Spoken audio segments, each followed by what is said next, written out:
Here today. Mr. Chairman, Okay, if we have learned anything đây là cái over buổi the hearing past few years, của it's that Thượng we viện hiện bây giờ. cannot take our democracy for granted. Our Chúng ta institutions không and thể our nào mà lấy democratic cái norms have quyền been under tự do assault. And when của chúng ta elected một leaders cách fail to stand không tôn up trọng. to protect them, we just see how quickly things can erode. For generations, Americans have been a shining example for budding democracies around the world. We have shown the world that strong governments and free societies can thrive when political power is entrusted to the people. Đã có quá bao We nhiêu have năm demonstrated that the will of Mỹ people đã is là một above any one individual. cái sự And tin và when cũng như voters choose là their new leaders, power can be đại diện transferred cho peacefully. cái nền tự do.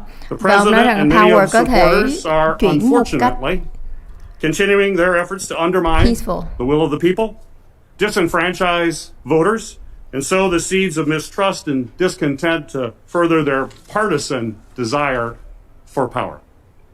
Whether intended or not, this hearing gives a platform to conspiracy theories and lies.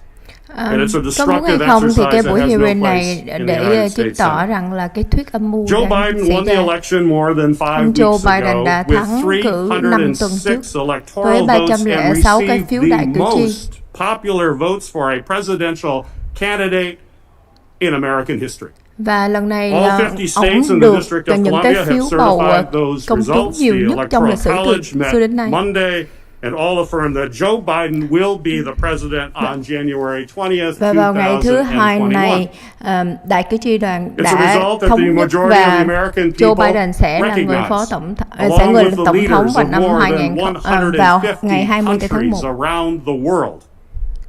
Yet even after all of that, significant numbers of Republican elected officials have been Cho dù slow ông có to những cái con publicly số lớn nhất acknowledge that ở Joe Biden will Mỹ be từ the xưa next đến nay, president thì những of người the đảng United Cộng hòa States. không chấp nhận I và cũng từ chối appreciate để that mà yesterday, nghe several và of my chấp nhận là Republican ông Joe colleagues Biden đã made their thắng. first public comments acknowledging this fact. And I appreciate that even Và the tôi kêu chairman's gọi rhetoric những around this đảng election đồng has nghiệp, evolved đảng Cộng over the hòa last 24 hours. công khai để mà lên tiếng But let me để be mà clear, chấp deciding nhận cho to ông move Joe forward with Biden. this hearing is still dangerous. Elected leaders who are chosen by the voters to help uphold our institutions and democratic values spent weeks either turning a blind eye or parroting provocative rhetoric and false claims about this election. By not Nói rằng speaking là out những người earlier, dân và even cũng như though những người đảng they knew Cộng it was hòa wrong, người ta đã but there was nhắm no mắt evidence nhắm to mở support these để mà không có claims chấp and that nhận this cái vấn đề là ông Joe inflammatory Biden đã thắng rhetoric cái điều này. is harmful to our democracy. Many elected officials gave the president and his Và supporters những cái điều mà license đảng to Cộng spread hòa và damaging những lies người about the ủng election. hộ đảng Cộng hòa hiện bây giờ đang We làm have known là for weeks that there vi was phạm no đến cái widespread sự voter fraud, tự a fact do that của President legacy. Trump's own Department of Justice has confirmed. There was no election interference and the election wasn't Bộ trưởng Bộ Tư rigged. pháp cũng có nói In fact, rằng là không independent có một election cái security chứng cứ officials gì để and mà the chứng minh rằng Department of cuộc bầu cử Homeland này Security have called this bị election, quote, the most gian lận. secure in American history. Và end of đồng quote. thời nữa, Bộ trưởng hear của directly Bộ from the Quốc former phòng đã director có of nói CISA, rằng who đây will là cái testify today cuộc about bầu that fact. cử mà an toàn nhất trong In lịch the sử. face of intimidation from the president and his supporters, including threats of violence and even death, election officials in states across the country certified their results as accurate. Những người làm trong chính quyền người ta đã certify hơn trên 50 cái tiểu bang này và người ta bị hăm dọa đến tính mạng. Và có gần như 50 cuộc thư kiện đã bị tòa án bỏ ra, dục ra tại vì không có một cái bằng chứng gì hết. Không có một cái từ nào gọi là bầu cử không có được bình thường đều ảnh hưởng đến cái cuộc bầu cử này hết. Đây là những cái tố cáo sai thôi.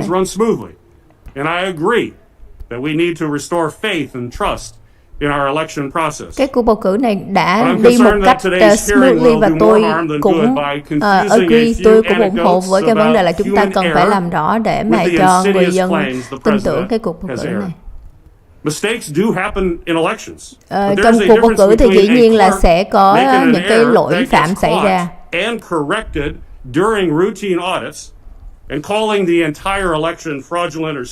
Nhưng mà cái sự khác nhau ở đây là một số những nhân viên người ta làm sai và bị bắt quả tang là làm sai thì lại gọi đây là cuộc gian lận và kêu bỏ hết những cái phiếu này thì không có được.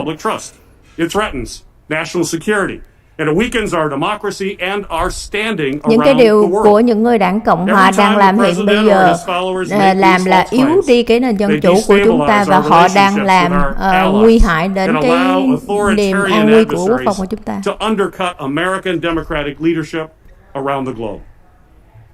Democracy and a free society are not guaranteed. Cái nền dân chủ của đất nước Mỹ này không có được guarantee. When executives abuse their power, when political leaders work to stifle the free press, and when they delegitimize the principle of one person, one vote, it puts our country on a dangerous path towards authoritarianism. Những người làm trong bên hành pháp, bên executive branch và bên của tổng thống làm hiện bây giờ là làm yếu nên cái nền dân chủ của chúng ta. Và chúng ta cần phải đứng lên và cần đem phải lên án về cái vấn đề này. Cái niềm dân chủ cần phải có thời gian để mà làm và tôi nghi ngờ cái cách làm việc hiện bây giờ nó bảo tồn cái nền democracy của chúng tôi. Và đủ là đã đủ và bây giờ là cái lúc mà những người dân Hoa Kỳ, những người dân yêu nước cần phải chịu và giống như chấp nhận ủng hộ cho cái người đã nhận được phiếu bầu nhiều để mà chính thức lên tổng thống. Hiện bây giờ là bên Trump đã có sau 60 cuộc thư kiện ở khắp nơi trên nước Mỹ và họ đã không có thành công để mà đã không có thành công thì có người đã objection về cái câu đó. Và ông nói rằng có những cái người làm việc với chính quyền trong cái cuộc bầu cử này họ đã bị hăm dọa đến tính mạng và cũng như là bị quấy rối. I move without objection. Without objection. I also ask that op-eds from our nation's và trong cái buổi hearing này khi mà ông nói election thì người ta có thể nói là objection là tôi phản đối. Institutions and national security, including Madeleine Albright, Michael Chertoff, Ben Ginsburg, and Stephen Brill, be entered into the record without objection. Without objection, because I'm not afraid of information. But go ahead. That's great. And lastly, I would like to enter into the record a statement from Freedom House President Michael Abramovitz. Freedom House is a non-profit, non-partisan organization dedicated to the expansion of freedom and democracy across the world. Without objection, Mr. Chairman. Without objection. Thank you, Mr. Chairman. Again, I don't see anything dangerous about Một lần evaluating nữa tôi không thấy information, một cái gì about doing legitimate tôi không thấy có congressional gì nó nguy hiểm oversight. khi mà Nothing chúng dangerous ta about that đang làm whatsoever. những cái điều As I mà said đúng và hợp in my pháp hiện last bây giờ. hearing, closed-mindedness is a real problem for a lot of Đây là ông the thượng nghị issues we sĩ face, Ron Johnson thuộc today. về đảng Cộng hòa và ông I kêu don't gọi có need cái to- cuộc should have entered into the record, điều trần ngày hôm nay.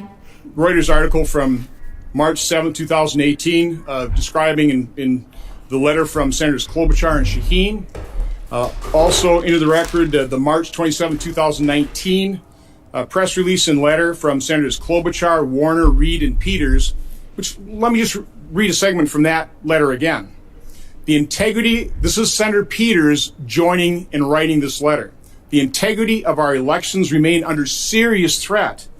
Our nation's intelligence agencies continue to raise the alarm that foreign adversaries are actively trying to undermine our system of democracy and will target the 2020 elections as they did in 2016 and the 2018 elections. A combination of older legacy machines and newer systems, vulnerabilities in each present a problem with the security of our democracy, and they must be addressed until, I guess, right now. Let's move on. Let's not worry about this, because if we look at this, it's dangerous to our democracy. Okay.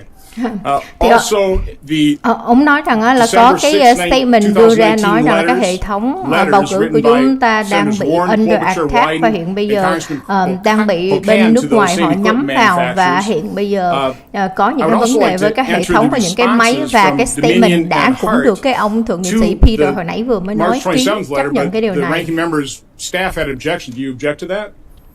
The responses? Okay, so we'll enter those in the record.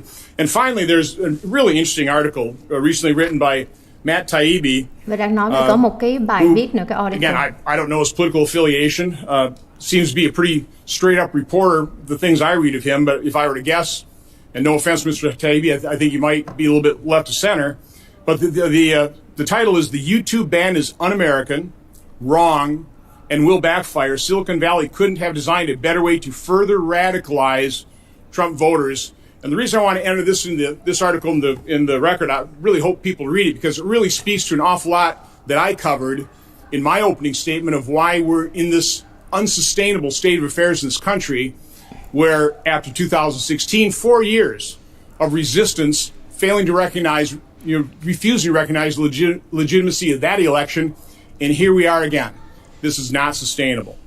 But anyway, ông có nói rằng có một cái bài viết về YouTube đã cấm những người ta nói về cái vấn đề là bầu cử gian lận, thì đây là cái điều mà che mắt che mũi, và tại sao những cái năm trước đó thì lúc nào cũng nói rằng là cuộc bầu cử này là không có công bằng, nhưng mà khi mà đến bây giờ bên tổng thống Donald Trump quyết định là theo đuổi cái cuộc thư kiện này thì nói rằng là không có được làm như vậy. Judge Kenneth Starr. Judge Starr served as a judge on the D.C. Circuit Court of Appeals from 1983 to 1989. Mr. Starr has argued 36 cases before the Supreme Court, including 25 cases during his service as Solicitor General of the United States from 1989 to 1993. From 1994 to 1999, he was appointed to serve as independent counsel for 5 investigations. Mr. Starr has had distinguished career in academia and continues to write articles and serve as a guest commentator on a variety of media programs. Judge Starr. Well, thank you, Mr. Chairman and Ranking Member Peters and members of the committee. It's an honor to be with you, even remotely. Over a century ago, the Supreme Court of the United States wrote this: "The right to vote is a fundamental political right, preservative of all rights." And over our 231 years as a constitutional democracy, the story of our American experiment is in no small part a story of expansion and inclusion. And that trong cái thời gian của tôi làm 31 năm trong chính quyền, và hiện bây giờ những cái người dân đang làm, những cái người dân đang cảm nhận bây giờ. In the wake of the Civil War, very briefly, our constitutional history in terms of là từ xưa nay chưa bao giờ thấy những người dân phải cảm nhận, phải trải qua những cái điều gì bây giờ. Served as the capstone of the 3 post-Civil War amendments, which taken together abolished slavery, guaranteed due process and equal protection to all persons, and then expanding the right to participate to all persons. With the franchise expanding came 100 years ago the inclusion of women in 1920 as a federal constitutional right. The 19th Amendment. Đang nói về the elimination of financial impediments to vote. The 24th Amendment in 1964. Trong cái 3 cái đợt chiến tranh thế nhất thứ nhị, và cũng như là the expansion of the vote in federal elections to include cái thời Vietnam War. The 26th Amendment in 1971. And of course, along the way, Congress acted to foster the values of the 15th Amendment. through the passage of the Voting Rights Act of 1964 with its extensions trong những cái năm over qua và time. khi mà hiến pháp Now, có underlying những cái this phát triển story of như ever vậy thì cũng expanding đều voting dựa vào rights cái was hiến an pháp assumption 15 đều that is one of integrity in the process. đều ủng hộ về Recall the scene cái in vấn the đề là wonderful bầu movie cử Selma, và đặc biệt nói as the integrity bầu would-be cử. voter portrayed by Oprah Winfrey was unconscionably stymied in her effort simply to register to vote. Dishonesty caused disenfranchisement and enormous Khi moral mà bầu cử outrage. không có cái sự The flip side of có sự racially gian dối và cũng motivated như không có cái sự thành thật ở trên đây disenfranchisement đã tước đi is cái the quyền bedrock concept bầu of cử treat của everyone những người dân. fairly and be honest in the process. And this bears repeating. Những cái điều này nói rằng Honesty mình in the phải electoral process treat mọi is người công fundamental bằng. to the Khi nói social đến vấn đề bonds bầu that cử. unite us as a free people, echoing the chairman's opening statement.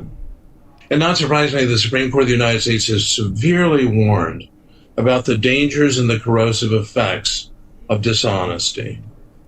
Here's what a unanimous Supreme Court wrote in 2006. Đang nói về cái vấn đề của Confidence Supreme in Court, the Pháp integrity viện of tối our cao. electoral processes is essential to the functioning of our participatory democracy. And the court went on to say, voter fraud drives honest citizens out of the democratic process and breeds distrust of our form of Khi mà government. có những cái cuộc how bầu do we cử gian achieve lận như honesty vậy and đã tước integrity đi in cái quyền elections? bầu cử của It's a người challenge for the dân reason thật the thà và chairman người ta khi người ta suggested làm đúng như vậy. decentralization. We have national elections, but we do not have a nationalized election with Chúng ta one có set cuộc of bầu cử trên khắp rules. nước Mỹ nhưng mà chúng Indeed, ta both không Article có 1 cái and Article luật 2 khắp nơi ở point trên out nước the Mỹ, giống như người ta không áp dụng of giống cái luật our ở tất decentralized cả mọi government, nơi. and that is we look to the states, but specifically state legislatures. Both Article 1, Section 4 of the Và Constitution ý tôi đang and nói ở đây Article là 2, nhìn đến Section cái 1, lập pháp của Clause tiểu 2. bang. And so, as in much of life, the guardrails of integrity are needed, and time and again, courts have warned in the strongest terms that assuring honesty and integrity is a compellingly important governmental interest. Cái điều tôi nói ở đây là cái lòng chính trực và cũng như cái lòng thật thà nói về cái cuộc bầu cử này thì nó cần rất là quan trọng cho công bằng với người dân. May be required in order to protect the integrity of the election process. And so, as we'll be exploring in this hearing, the presidential election 2020, with its unprecedented feature of the use of mail-in ballots, has given rise to a number of questions that deserve to be answered. Và đặc biệt trong bầu cử của năm nay có cái bầu cử qua mail như vậy đã dấy lên rất nhiều những cái câu hỏi và chúng ta cần phải làm rõ về những cái luật này. I want to close just by a reminder that in history, there was in fact a campaign, Tôi muốn nhắc lại là trong cái lịch sử là chúng ta đã có cái cuộc bầu cử thời của Abraham. So I think in the spirit of the Carter-Baker Commission, it's wise for us, since of the warning that they had with respect to mail-in ballots, to pause and reflect on how we can in fact better assure that bedrock factor and feature of integrity in the election process. I thank the chairman and I thank the committee. Và chính vì vậy họ có những cái process, những cái tiến trình để mà người ta khuyên rằng Our nên next làm để witness tránh is cái cuộc Commissioner bầu cử Donald gian lận. Palmer. Commissioner Palmer was confirmed to the Election Assistance Commission in January 2019. Mr. Palmer is the former Secretary of the Virginia State Board of Elections and served as Virginia's chief election official from 2011 to 2014. He also served as an intelligence officer and a judge advocate general. Commissioner Palmer. Mr. Palmer, good morning, Chairman Johnson and members of the committee and the ranking member. I'm thankful for the opportunity to testify before you this morning on the 2020 general election and the efforts of the Election Assistance Commission to secure the nation's voting systems.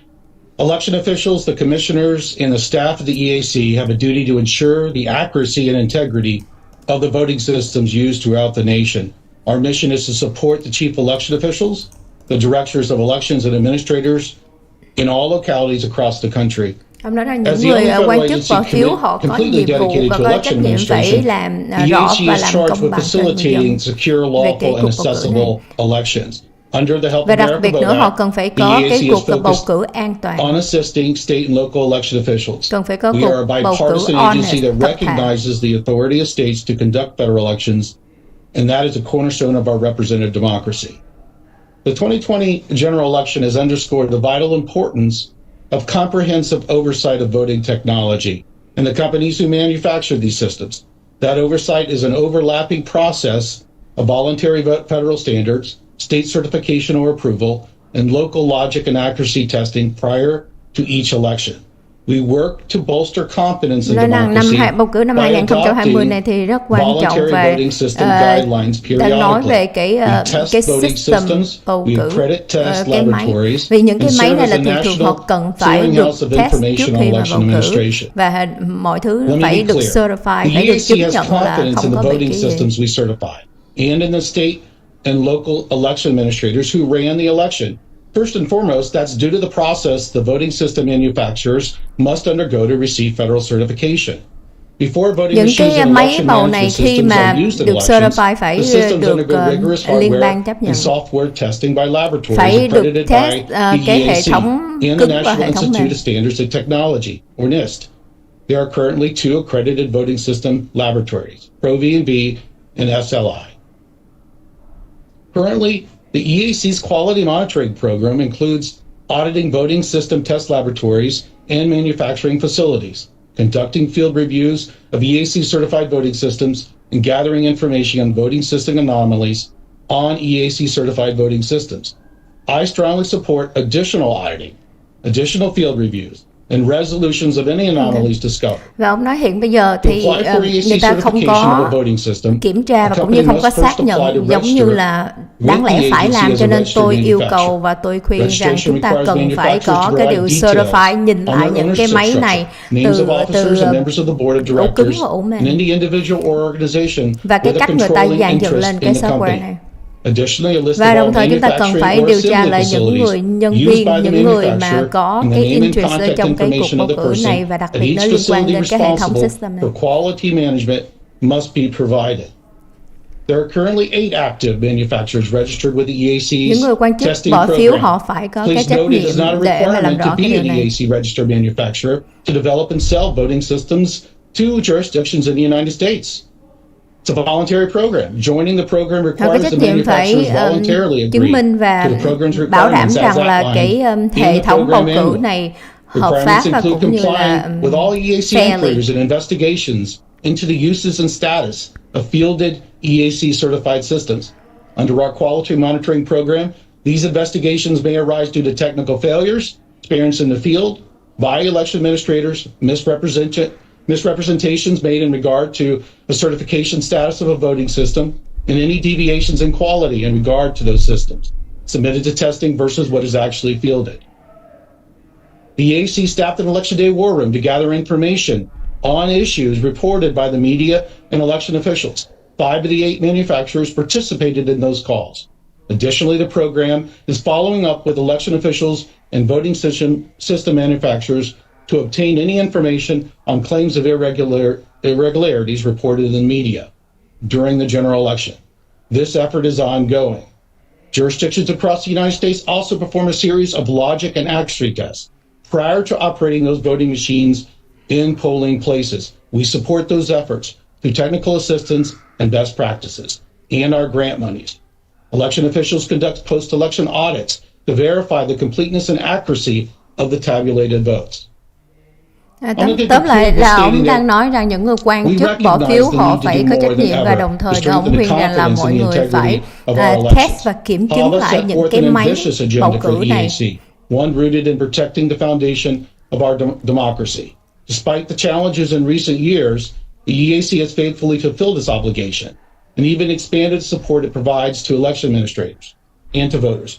We look forward to working with Congress in a bipartisan manner as we continue our efforts to help America vote.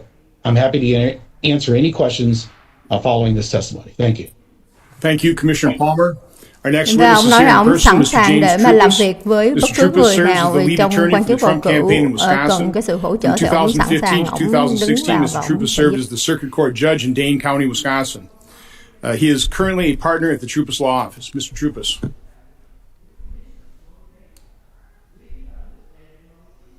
I'm honored to be here, Senator. Thank you for the invitation. I've submitted written testimony, which I'd ask to be in the record, and I'm going to provide additional remarks at this point. By the way, without objection, everybody's submitted testimony is automatically entered in the record. So go ahead. Thank you. So the absentee voting in Wisconsin is treated quite differently, I believe, than other parts of the country. Let me read for you what the legislature found. It's in our statute. It says that the legislature finds that the privilege of voting by absentee ballot must be carefully regulated to prevent the potential for fraud or abuse, to prevent overzealous solicitation of absent electors who may prefer not to participate in an election, to prevent undue influence on an absent elector to vote for or against a candidate. As a consequence, our laws are strictly construed, and even more so, let me read again from the law, results which do not comply with those regulations, quote, may not be included in the certified result of any election. So it's very straightforward that the state of Wisconsin has taken a very different view of in-person voting with all the protections and absentee voting that has been repeatedly, including in the Carter Commission report, thought to be a source of significant potential for fraud. Nói rằng cái cách bầu cử của Wisconsin năm nay làm nó hoàn toàn nó khác với những cái và cũng như là làm khác với những cái tiểu bang khác và những cái điều họ làm, nó mở ra cái cơ hội để cho cái sự gian lận nó xảy ra. That contain the ballots that are submitted by absentee voters. This allowed us to identify by person, by address, by ward. It's not conspiracy. The real names are in the record. And here's what we found. We found that there were incomplete and altered certificates. These are the certificates on the front of the envelopes that have to be exactly done correctly under our law. If not, those results may not be counted. How many of those? More than 3,000 of those identified by person were nonetheless counted, even though they are clearly invalid những cái phiếu bầu cử vắng mặt theo luật là phải kiểm tra, phải certify từng cái phiếu đó để mà chứng minh rằng là một người chỉ được một cái phiếu bầu thôi. Nhưng mà khi mà kiểm tra lại thì những cái bao thư, những cái certification này trên 3.000 cái nó không có hợp cái tên. Of those ballots in Dane and Milwaukee County had no initials at all. Và nói rằng chúng tôi đã tìm ra là 2.000 những cái phiếu bầu vắng mặt là không có cái chữ ký, không có initial at all, nhưng mà những cái này được đến. And other voting as absentees. So anything before election day is under our absentee rules. What did the city of Madison do? They created a system where people could arrive at a park, hand in their ballots in envelopes 5 weeks before the election. They also created boxes, no controls at all. Những cái quận này và những tiểu bang ở cái tiểu bang Wisconsin, cái cách họ dàn dựng là những cái người dân có thể chỉ cần lái xe ngang và đưa cái phiếu bầu nộp lên như vậy và không có certify gì hết. Or delivery to the clerk's office. Chỉ có hai cái cách để mà đưa lên những cái phiếu bầu vắng mặt này là mang lại cái chỗ clerk's office hoặc là nộp lên ở chỗ cái văn phòng bầu cử, chứ không phải là chỉ đưa như vậy. Ballots in this category that we identify, there are tens of thousands more because they commingled the ballots afterwards, so we couldn't identify each one that may have been properly cast. Và ông nói rằng người ta đã gom những cái phiếu này, người ta bỏ chung lưu lại hết như vậy để cho những người kiểm tra lại không có thể nào biết được là cái phiếu nào là cái phiếu nào và hầu như là không thể nào kiểm tra lại được. Among those claiming this status, so they don't have to provide any identification. Among those claiming this status is one of the electors for Joe Biden. Who said, I can't get to the polls. We have poll workers who claimed it. Và ông nói rằng là cái chữ ký không có được verify và có những cái người giám sát thì không có được vào đó để mà giám sát. There were 28,395 people we explicitly identified. Finally, there are other categories in which as much as 170,000 other ballots were submitted without any application. Và có trên 170.000 những cái phiếu bầu đã nộp lên mà không có cái nộp đơn gì hết. 3 million people properly voted in the state of Wisconsin. có hơn 3 triệu người đã nộp đơn nộp phiếu bầu ở Mỹ, nhưng mà có 200.000 những cái phiếu này không có nộp đơn để mà bầu vắng mặt. Và theo luật thì theo luật thì cái cách mà họ làm như vậy, 200 cái phiếu bầu không có hợp pháp này đã được tính như vậy thì nó không có xứng đáng và nó không có công bằng với 3 triệu phiếu bầu của những người ta đã đến người ta bầu một cách hợp pháp. Probably if the law would have been followed, probably shouldn't have been counted. Correct. Shouldn't have been accepted. Shouldn't have been put in the ballot pool. And of course, the remedy is not particularly pleasing, which is one of the reasons the decision went its way. I'll come back to you.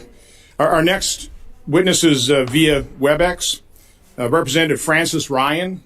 Representative Ryan has served in the Pennsylvania House of Representatives since 2016.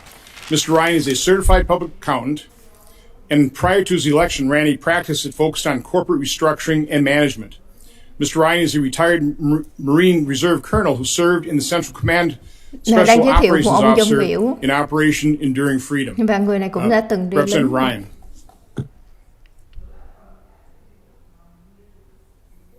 Thank you so much for the chance to be with you today. The mail-in ballot system for the general election in 2020 in Pennsylvania was so fraught with inconsistencies and irregularities.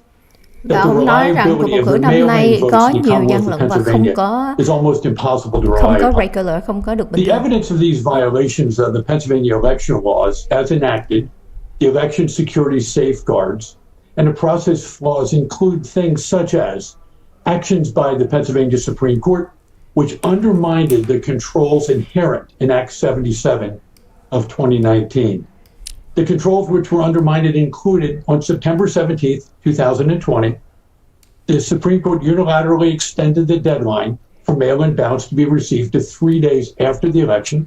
They mandated that the ballots mailed without a postmark would be presumed to be received, and allowed the use of không có giảm lượng tiếng Anh được, tại giảm lượng tiếng Anh thì tôi sẽ không nghe để mà dịch cho quý vị. 2020, upon a petition from the Secretary of the Commonwealth, ruled that mail-in ballots need not authenticate signature for the mail-in ballots, thereby treating in-person and mail-in voters dissimilarly and eliminating a critical safeguard. Cái tiếng Anh phải để lớn, tại không để lớn mà chúng không nghe được. Fraud.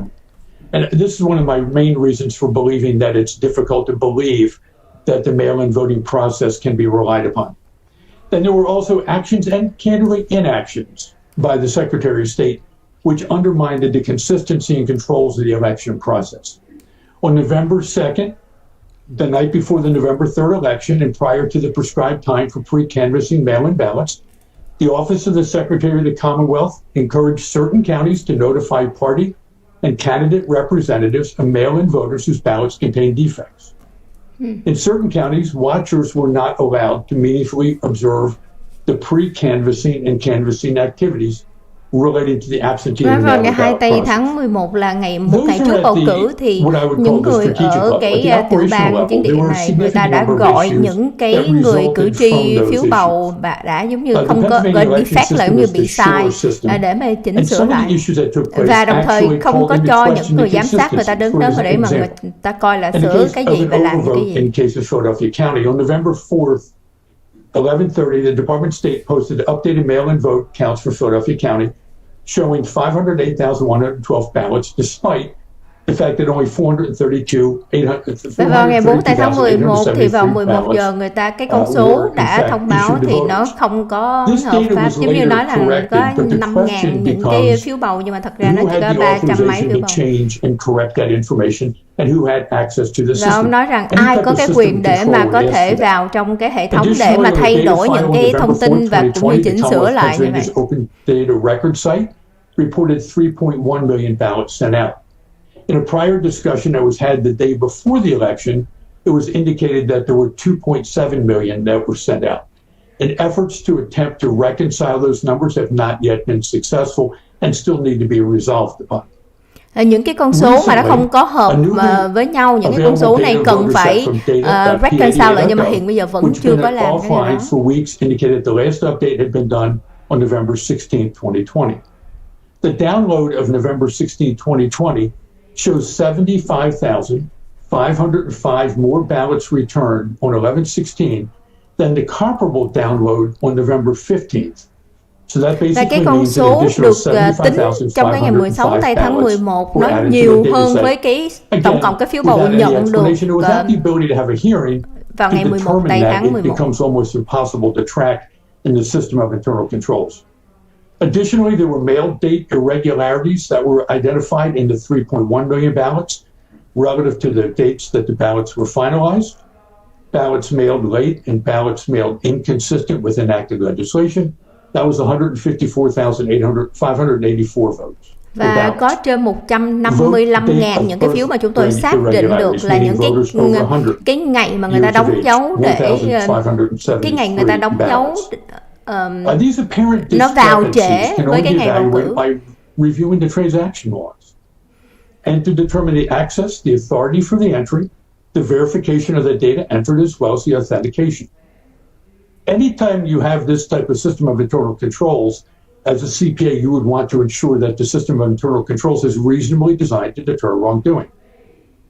Before and after the election on November 3rd, 2020, khi mà chúng ta có những cái điều này thì là một cái người làm về ví dụ CPA thì người nào cũng muốn rằng là cái hệ thống bên trong để mà dàn xếp cái cuộc bầu cử này nó phải đúng và nó hợp lệ. Even an effort to have a hearing on November 20th, 2020 with Dominion Systems was canceled after Dominion Systems indicated they were concerned about litigation concerns. Candidly, without knowing the answer to these questions, ông nói rằng khi mà chúng tôi có dàn dựng một cái buổi điều trần cùng với những người làm bên Dominion thì họ lại không có xuất hiện và cũng như họ cancel và họ không có đủ cái lý do. And Mr. Chairman and Ranking Member, thank you so much for your time, and I look forward to your questions. Cái buổi điều trần này rất là quan trọng quý vị nha, tại vì những người mà đang nói chuyện á, là những cái người quan chức, những cái người giống như dân biểu, những cái người làm trong chính quyền. Từ xưa nay những người này là người ta có hiểu biết về cái hệ thống bầu cử và cũng như cái luật pháp, cho nên những cái gì họ nói chuyện ở đây rất là quan trọng.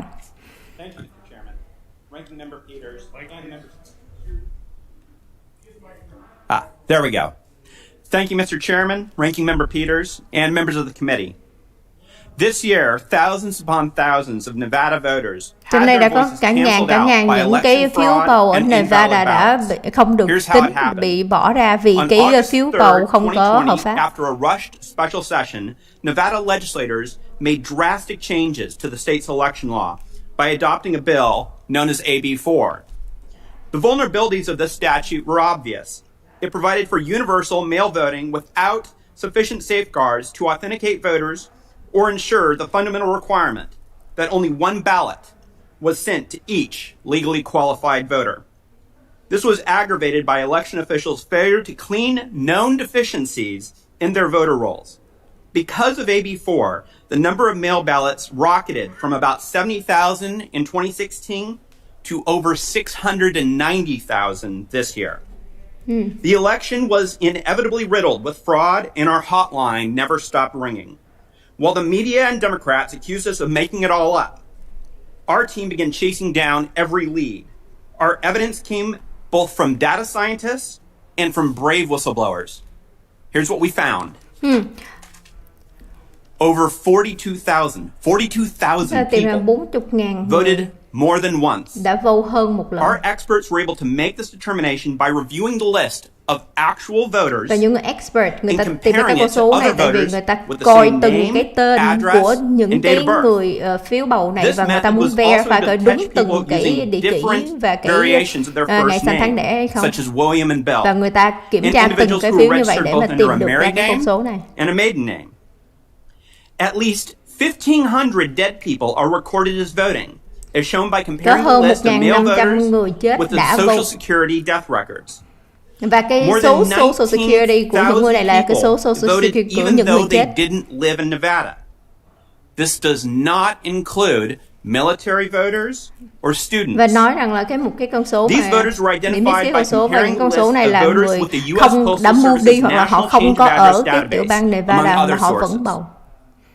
About 8,000 people voted from non-existent addresses. Có 8.000 người đã bầu dùng cái địa chỉ không có tồn tại. Accuracy support system which allowed our experts to identify undeliverable addresses. Và cái luật là bắt là những người làm quan chức bỏ phiếu họ phải kiểm tra những cái địa chỉ này. Our experts found these voters by Và đã analyzing tìm ra official được, US Postal xác nhận Service được là records that người ta bầu dùng những cái non-residential địa chỉ addresses dựa and ở addresses trên vacant for more than 90 days. xài bằng địa chỉ của những cái cơ sở thương mại của FedEx, của USPS. As determined by comparing official DMV records of non-citizens to the list of actual voters và đưa ra in the một cái 2020 số election. của một số người đã All in all, bầu our nhưng mà experts họ không có verify cái quốc tịch. 130,000 unique instances Có of voter fraud in 35.000 Nevada. những cái bầu gọi là unique là đặc biệt xảy ra. Our data scientists made these calculations not by estimations or statistical sampling, but by analyzing and comparing the list of actual voters with other lists. Những cái con số này mà chúng tôi có được không phải là chỉ phỏng đoán, nhưng mà con số này là những con số chính xác. Người ta đã kiểm tra lại từng cái phiếu và người ta đã verify lại những cái phiếu Our này. evidence has never been refuted, only ignored. Những cái bằng chứng của chúng tôi chưa bao giờ bị từ chối, chỉ là bị làm ngơ mà thôi. And explained that they discovered that the number of votes recorded by voting machines and stored on USB drives would change between the time the polls were closed at night và những cái con số thống kê, những con số đếm những cái phiếu bầu này người ta đã để dành, người ta save lại vào trong cái USB, và ban đêm người ta đã chỉnh sửa lại và ngày hôm sau cái con số nó khác. Cái đó có nghĩa là những cái con số này nó bị thay đổi hoặc là bị ma, giống bị mất vậy. We were denied a forensic examination. Finally, our khi mà những cái kết quả đếm phiếu mà người ta save vào trong cái USB mang về nhà có thay đổi như vậy thì chúng tôi từ chối cái việc xác nhận cái kết quả bầu cử. Our determined team verified these irregularities without any of the tools of law enforcement, such as grand jury, subpoenas, or FBI agents. Instead, we had less than a month to use critical thinking and elbow grease to compile our evidence. We tried to obtain testimony or documents from Clark County officials, but they obstructed and stonewalled. When we filed suit, state officials and even courts delayed proceedings for days, but then offered us merely hours to brief and argue our cases. In wrapping up, Mr. Chairman, khi mà chúng tôi nộp những cái thư kiện này lên thì người ta giữ cái đó và người ta không có giải quyết cho mấy ngày cả tuần, nhưng mà khi mà người ta giải quyết thì người ta chỉ dành có 1-2 tiếng để mà người ta từ chối nhận những cái thư kiện của chúng tôi. The vote of an honest citizen is canceled out. Thank you. Bất cứ cái lúc nào mà có những cái phiếu bầu gian lận không hợp pháp thì đã đẩy đi những cái phiếu bầu hợp pháp, thì cái điều đó nó không công bằng và không có được certified ở đây. Cái người này từng là director của cybersecurity. Mr. Krebs also served in various roles of the department responsible for a range of cybersecurity, critical information and national resilience issues. Đã từng làm trong chính phủ và làm trong bên quốc phòng Mỹ. Mr. Krebs also served in the Bush administration, đã từng làm cho chính quyền của Bush and international risk management, as well as on public-private và là người analyze về cái sự risk, những cái nguy hiểm của trong nước và ngoài nước. Chairman Johnson, Ranking Member Peters, and members of the committee. As you know, I previously served as the director of the Cybersecurity and Infrastructure Security Agency, or CISA. This was a job of a lifetime for me and a tremendous opportunity to serve the nation. Cái công việc của tôi là đã từng làm về cái sự an toàn cybersecurity. How challenging and rewarding this job would be. That's why it's such an honor to appear before this committee today to testify about the extraordinary efforts of the election security community to protect the 2020 election. A difficult task complicated by the ongoing global pandemic. But before I get into the substance of my remarks, I'm grateful to this committee and your leadership and your guidance over the last several years. First, in shepherding what's probably the best of the 100 bills that came through the committee, your efforts for the CISA. The CISA authorizing statute, and your support of CISA's efforts securing our elections. Và đồng thời cái effort để mà họ cố gắng để họ làm cho cái cuộc bầu cử này nó công bằng và minh bạch. We should also be taking a victory lap, celebrating a job well done. Consider where we started. When I rejoined the Department of Homeland Security in 2017, America had just endured a broad attack on democracy, owing to the now well-documented interference campaign by the Russian Federation. Nói khi mà tôi Whatever their mới other làm ở trong motivations, this cái campaign sought to undermine confidence in Department our of democratic Security thì người ta đã institutions. có nói về cái vấn Building đề on là the ở bên universal Russia, bên agreement nước ngoài across người the ta đang national tấn công vào cái security cuộc bầu community cử that we cannot của allow chúng ta. that to happen again. The CISA team started with what needed to be improved based on the 2016 elections. Là cái đội ngũ này First, có we need trách to nhiệm là không improve our có relationships để with cho cái our điều state đó and xảy local election ra. officials, the Và individuals năm that actually run 2016 our người ta cũng có elections. nói rằng là ở bên Second, we Ukraine need và to bên nước improve the ngoài ảnh security and hưởng đến resilience cái of cuộc bầu election cử này. systems, particularly by phasing out voting machines without paper ballots. Third, federal agencies needed to move faster, work better together with each other and our state and local counterparts, and be more proactive in order to detect and prevent attacks on our democracy.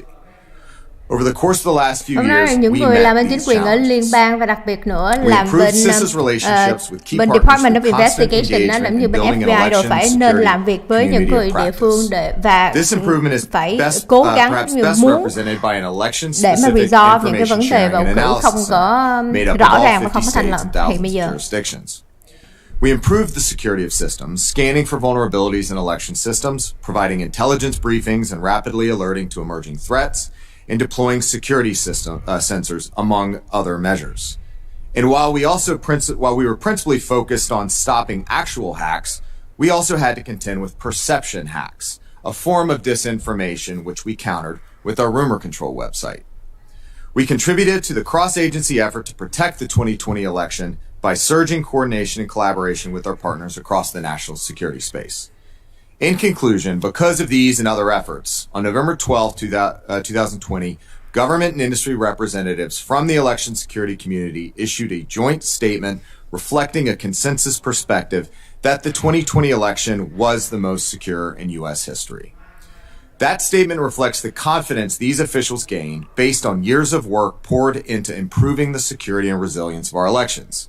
It was based on the strong operational relationships developed across the election security community.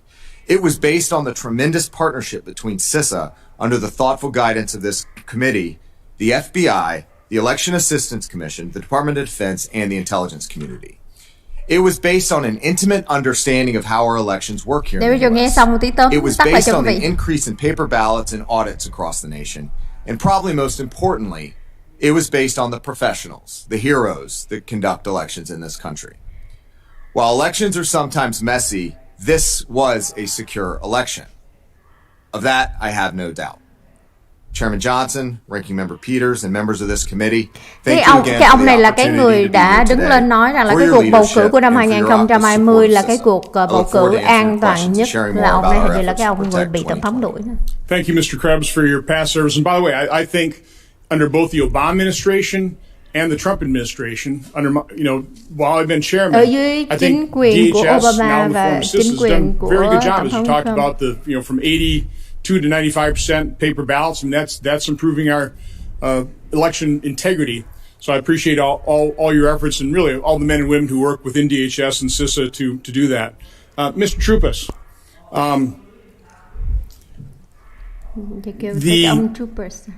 the decision by the Wisconsin Supreme Court obviously went against you, maybe not totally against you. I did read the rather scathing dissent from the chief judge. Can you just describe exactly in summary fashion, what the Wisconsin Supreme Court's decision was based on your lawsuit, talking about all the areas that you have concern with? Certainly. So the Wisconsin Supreme Court was urged by the Biden campaign not to address any substantive issues. And that's cái exactly Supreme what Court happened. ở bên Wisconsin đã được ở bên cái nhóm campaign của Joe Biden nói rằng kêu họ là không có nên nhìn đến những cái cuộc thư kiện này, và họ nói rằng họ không có muốn ngồi xuống để mà nghe những cái điều thư kiện này. Và bên của chính quyền của Joe Biden đã nói như vậy, và họ kêu rằng là đừng có nhận. As Chief Justice Roggensack and other dissenters held. One, the claims are substantive, they are substantial, and they needed to be addressed. Và ông nói rằng những cái cáo buộc và những cái tuyên bố và được nộp lên nộp lên tòa như vậy là những cái điều hợp pháp và họ cần phải được nghe. Has no meaning. It is not law. It is some advice given, and that the statute should control.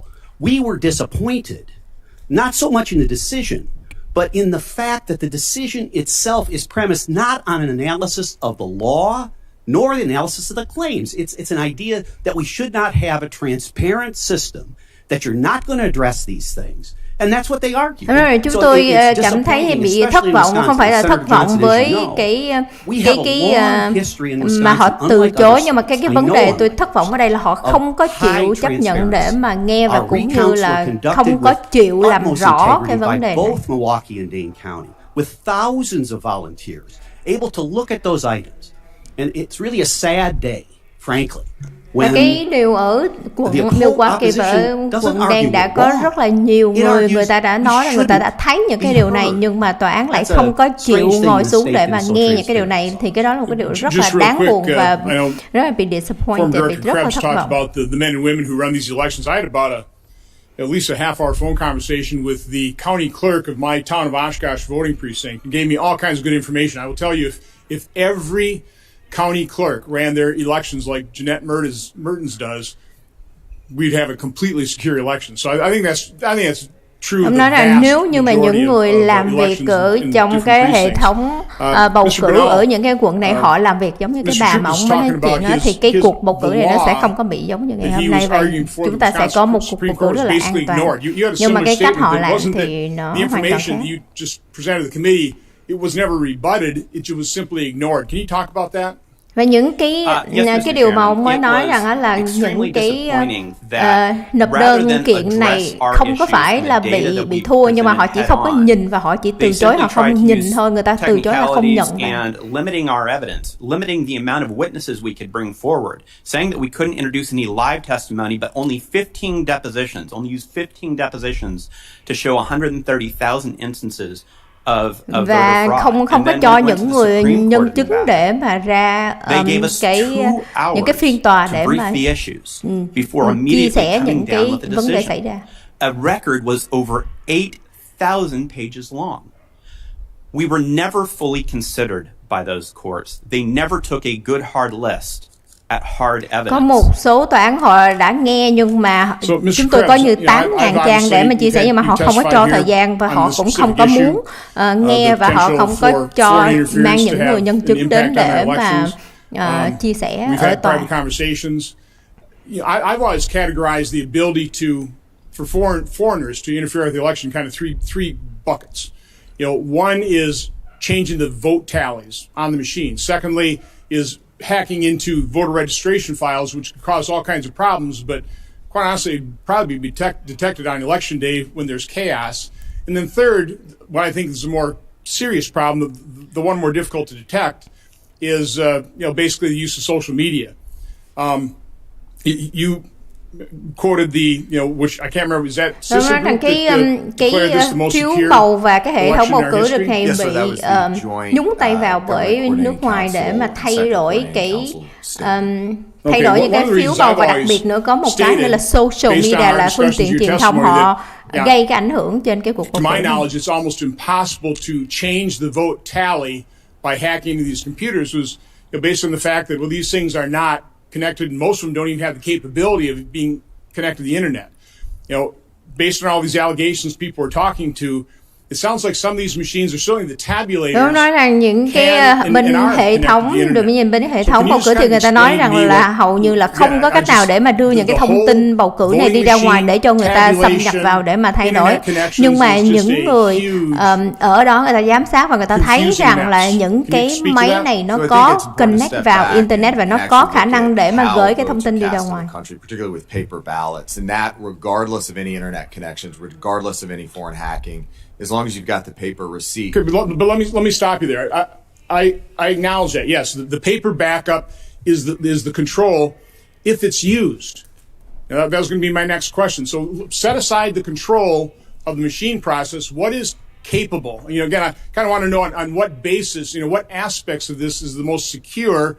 Because when you listen to Mr. Trupus and Mr. Bernal, I mean, there was fraud in this election. I don't have any doubt about that. There was fraud. We just don't know the extent, and we don't know what the remedy would be when identified. Okay? So, again, just speak to the computer aspect of this. connection này to nói the rằng là internet, không có một cái điều tranh cãi gì possibility và rõ that these ràng là những cái điều đang machines xảy are ra connected và to the có những cái internet. nhân chứng cũng Or như if các the bằng chứng certification cho rằng là process, cái 'cause cuộc I bầu think, cử này là Mr. gian Palmer, in lận, our discussions, chấm you were hết talking a little cái bit cuộc about bầu the cử fact này là that, gian lận. you know, Nhưng mà hiện bây giờ chúng ta hãy people nói attempted to về change cái the vấn đề cyber security, cái cách mà người ta xâm nhập vào cái hệ thống qua internet. Thì tôi muốn ông nói về cái vấn đề đó. Chỉ nói về cái vấn đề là computer thôi. There are a number of different systems and machines and computers involved in the entirety of the election process, from registration through ballot design, through ballot printing, to actual voting, into the tabulation and post-election process.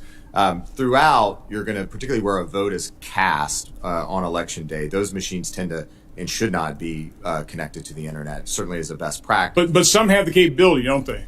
Some may have modems that are typically disabled, but in certain states, I believe in Wisconsin, đang some nói về are cái vấn đề temporarily computer activated thì to transmit, trong nguyên cái hệ thống từ cái lúc mà But again, when you have paper ghi and danh you để can mà conduct a đăng ký post-election rồi audit, printing ra rồi bỏ phiếu bầu rồi sau đó đếm phiếu bầu rồi đồng thời khi mà kiểm duyệt những cái phiếu bầu này đúng ra là không có được connect to internet. Accuracy of the process, but election officials are very careful that technology is not a single point of failure and that there are security controls before, during, and after the vote process.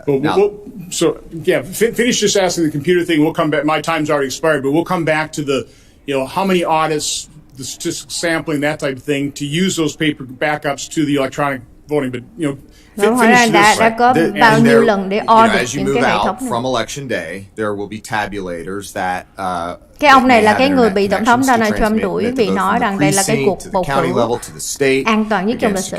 Controls in place, and as long as you have the paper, can't hack paper, you can run that process. But those tabulators are connected on election day because that's how they transmit the data to the counties and also into the unofficial. In some cases, yes, sir. Yeah. Vâng, Senator Johnson có nói rằng là trong cái ngày hôm đó là người ta có connect vào trong hệ thống để mà đưa những cái thông tin ra ở địa phương và cũng như ở thành phố, có đúng hay không? Thì ông nói là có một số. Rồi ông này là thuộc về đảng Dân Chủ, Senator Peters nha. Hôm nay chúng tôi cứ tiếp tục nghe về những cái cáo buộc và những cái tuyên bố này. Hãy nhìn vào 60 cái giấy tờ ở tòa án, người ta đã từ chối nghe những cái điều này, và kể cả những người thẩm phán của bên Cộng hòa của đã từ chối rồi, cho nên chúng ta chỉ ngồi đây để mà nghe những cái statement with state and local election officials and the private sector to secure our election infrastructure. I think it's important for folks to realize where you sat and what your responsibilities. And in essence, you were tasked with coordinating with thousands of your partners across the country to ensure the integrity of the 2020 election. That was your job. And by all accounts, you were very successful at that. President Trump's own Department of Justice concluded, and I'm going to quote the Department of Justice. Ông này cũng có khen cái ông Chris Christ là đã làm việc tốt và ông đã làm việc trong cái trách nhiệm của ông, và cái Department of Defense, Bộ Quốc phòng là làm việc ở dưới Tổng thống Donald Trump, mà Bộ Quốc phòng còn nói rằng là cuộc bầu cử này an toàn nhất. And numerous private sector organizations from all around the country jointly call this, quote, the most secure in American history, end of quote. Và cái câu nói rằng là mở ngoặt và đóng ngoặt là đây là cái cuộc bầu cử an toàn nhất trong lịch sử Mỹ. Nhưng mà bên chính quyền Tổng thống Trump không có chịu nghe cái điều này. Have you seen anything in the week since November 4th that would lead you to change your mind? And have you identified any credible claim of widespread election irregularities? I stand by the claim. I said it in my opening statement. It's in my written testimony. I've yet to see anything from a security perspective that would change my opinion on that. Fraud is a different matter. It's a criminal matter. But again, bolstered by the Attorney General's statement from last week or recently, again, nothing to change my opinion of that matter. So yet, despite this, after more than 5 weeks now that the president has lost, and numerous public officials have continued to pressure state and local elected officials to push what are demonstrably false narrative that election irregularities should somehow make him a winner in this race. You have willingly, in fact, these folks are willingly fanning the flames of discontent, and they're in the process of weakening institutions that are essential for our representative democracy. My question to you is, what is the danger, in your estimation, to the democratic process to challenge the legitimacy of an election and deny its results in the absence of any credible evidence? Câu hỏi là ông có suy nghĩ như thế nào khi mà cái nền tự do dân chủ của mình bị tấn công nhưng mà không có những cái bằng chứng? Cái câu hỏi là quý vị hiểu cái cách ông hỏi. The outcome of this election. I think that continued assaults on democracy and the outcome of this election that only serves to undermine confidence in the process is ultimately, as you both have said, ultimately corrosive to the institutions that support elections. And going forward, it will be that much harder. The trick about elections is that you're not so much trying to convince the winner they won. Thì ông nói rằng khi mà chúng ta cứ tiếp tục để mà thư kiện và cũng như rằng nói lên là cái vấn đề không có hợp pháp ở đây về cái vấn đề bầu cử, và những cái điều này nó làm cho người ta lo lắng và mất đi cái lòng tin với cái cuộc bầu cử này, thì ý nó là như chúng ta không nên làm như vậy. Disinformation campaigns trying to sow doubt about the integrity of our election. We've seen that before and very clearly in 2016. Ông có thấy rõ là trong năm 2016 là bên nước ngoài có ảnh hưởng đến cái cuộc bầu cử này hay không? CISA's rumor control page was actually created within your agency. You mentioned it in your testimony to address foreign disinformation having an impact on the election. Yet rather than creating fake news, it seems as if Russia has simply used state-controlled news outlets to basically push President Trump's own statements and lies about a rigged election. Ông nói rằng là bên Russia, cái hệ truyền thông của họ giúp để mà tuyên truyền và cũng như đưa những cái thông tin giả mạo và sai disinformation của tổng thống Trump đi ra ngoài. American elected officials on their state-owned news networks. As Clint Watts said, he's a former và đồng thời nói rằng là họ đẩy những cái thông tin của tổng thống Donald Trump một cách sai trái ra từ cái own network. Nothing that Russia or Iran or China could say is anywhere near as wild as what the president is saying. End of quote. So my question is, how are our foreign adversaries taking advantage of false claims of broad election fraud by the president and his supporters? Thì giống như mình cần phải giải quyết như thế nào về những cái tố cáo về cái vấn đề gian lận bầu cử mà không có những cái bằng chứng, và những cái điều mà họ nói rằng cái cuộc bầu cử này nó không có bình thường, bất bình thường, là không có bằng chứng, và cũng như là họ nói một cách giống như tùy tiện như thế. Is that it was intended to identify and debunk issues as they were emerging. And we saw domestic disinformation campaigns of a cybersecurity nature that were emerging in the days and weeks following the election. I'll specifically talk about the hammer and scorecard claims that there was a CIA supercomputer and program that were flipping votes throughout the country, in Georgia specifically. But again, Chairman Johnson, I'm going to keep coming back to it. That's why it's so important to have a paper trail. That's why it's so important to have paper ballots. So even if there was foreign interference of a, malicious algorithm nature, you can always go back to the receipts. You can check your math. And Georgia did that 3 times, and the outcomes were consistent over and over and over again. Ở đây rất quan trọng để chúng ta có những cái phiếu bầu bằng giấy, để nếu như cái hệ thống internet nó bị tấn công thì chúng ta có thể trở về lại để mà chúng ta có thể đếm bằng những cái giấy, những cái phiếu bầu bằng giấy này. Nhưng mà ông này nói rằng đó là ví dụ phiếu bầu bằng giấy mà nó hợp pháp và nó làm đúng theo luật thì mới tính. Còn ở đây, nhưng mà ông nói thôi không, ý là ông không muốn nói về vấn đề này, và cái vấn đề của ông Crab thì ông chỉ muốn nói về cái hệ thống computer. They leaked to the media that accused Senator Grassley, the president pro tem of the Senate, and myself of accepting and disseminating Russian disinformation from Andrei Durkash. I'd never heard of the person until they brought it up. Và hôm nay truyền thông họ đã đưa những cái thông tin và họ tấn công tôi và cũng như là ông thượng nghị sĩ Grassley về vấn đề đưa cái thông tin giả mạo của Russia. Nhưng mà những cái điều này tôi chưa bao giờ nghe đến cho tới khi mà tôi đọc cái báo của họ đưa lên. And the revelations of the Hunter Biden computer said, "Oh, this is Russian disinformation." Now we find out, no, it's a real investigation by the Justice Department. So it's just galling, and I just have to point out that the purveyors of Russian disinformation, Hillary Clinton's campaign, the DNC, the Steele cái điều mà tôi dossier, muốn nói đến ở đây là những cái thông tin mà người ta nói rằng cái thông tin đưa vào từ Russia, những cái thông tin sai trái, disinformation, những cái đó nó không có đúng, những cái đó là những cái thông tin xạo, giả cháo và giả trá để mà đưa vào từ cái campaign của bà Clinton và Obama đến bây giờ. This is getting information we have to take a look at.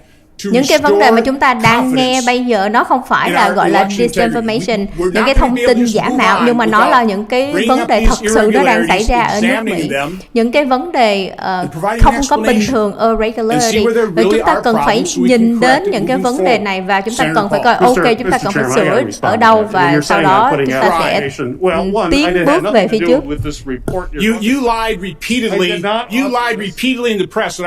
Ông nói xạo lặp đi lặp lại nhiều lần với truyền thông và tôi đã chỉ ông và tôi nói trước mặt ông là đừng có nói xạo nữa, nhưng ông vẫn nói tiếp. Ông là người đã nói về Russia rồi chửi luôn là ông này đã nói xạo với truyền thông và tôi đã kêu ông ngưng ở đây. Chửi luôn. Dạ không cho ông Senator Peter nói chuyện nữa.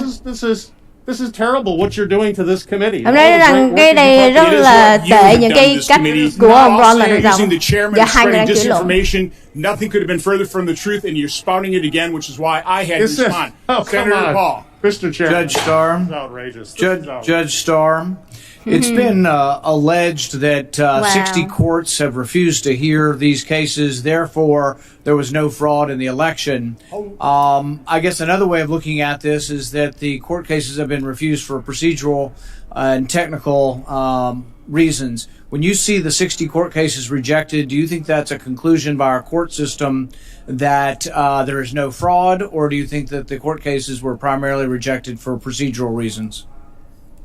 Right, Senator Paul, it is my understanding that the vast majority of these cases were rejected for rightly stated procedural reasons, as opposed to merits-based or substantive-based evaluations. And of course, we saw that very recently, and I think most dramatically, by the Supreme Court's unanimous rejection of the bill of complaint filed by the Texas Attorney General, my home state here. And the entirety of the decision was based upon the legal concept of standing. You just don't, Texas, have standing to object to what happened in Wisconsin or Pennsylvania or whatever. And that is a reasonable ruling. There are those who would quarrel with it, in that we are a United States of America, and if something bad happens in one state that ends up having an effect on another state, we have such respect for our states as sovereign entities within our union that the argument is, I think, quite reasonable. And I think others think it's quite reasonable that at least the matter should have been heard under the original jurisdiction. Cái câu hỏi của ông thượng nghị sĩ Paul rằng là 60 những người thẩm phán họ đã từ chối nghe như vậy. Cái ý ở đây là những cái sự từ chối của họ chứng minh là cuộc bầu cử này không có gian lận, hay là họ chỉ là từ chối hay không? Thì ông thẩm phán này nói rằng cái sự mà từ chối về cái complaint. Sorry, để rồi nghe cái này. But moving forward, we've got to change the rules or reevaluate our state rules in order that this doesn't happen again. We can't just sit by and say, oh, we're going to let it happen again. There is another important aspect to this, though, that is a legal aspect that I think does need to be heard by the courts, and I don't know if it can be heard beyond the election, but I think should. And this is the question of whether or not people who are non-legislators can change the election law. Vừa rồi This nói là happened in many, many states. bên Probably Bộ 2 Tư dozen pháp và states bên decided to Courthouse accept họ nên ballots after the election. những 2 dozen states decided they những could cái mail out kiện này để applications mà or họ mail out nhìn ballots, vào cái all vấn đề nó without the gì will xảy of the ra. Nói chung là legislature. công bằng. Do you think there's any hope for any of this being heard, Judge Starr? Thưa ngài thẩm phán, thì ông nghĩ rằng là có cái hy vọng và có cái hy vọng nào là có một cái tòa án nào họ sẽ chấp nhận, họ nhìn và cũng như họ nói rằng là ở tiểu bang họ tự thay đổi cái cuộc bầu cử này như vậy, hay là chúng ta không có một cái hy vọng gì hết? Đối với tôi nghĩ rằng là có cái khả năng, tại vì những cái vấn đề đó đang xảy ra và cái vấn đề là những cái phiếu bầu gửi vào vắng mặt như vậy.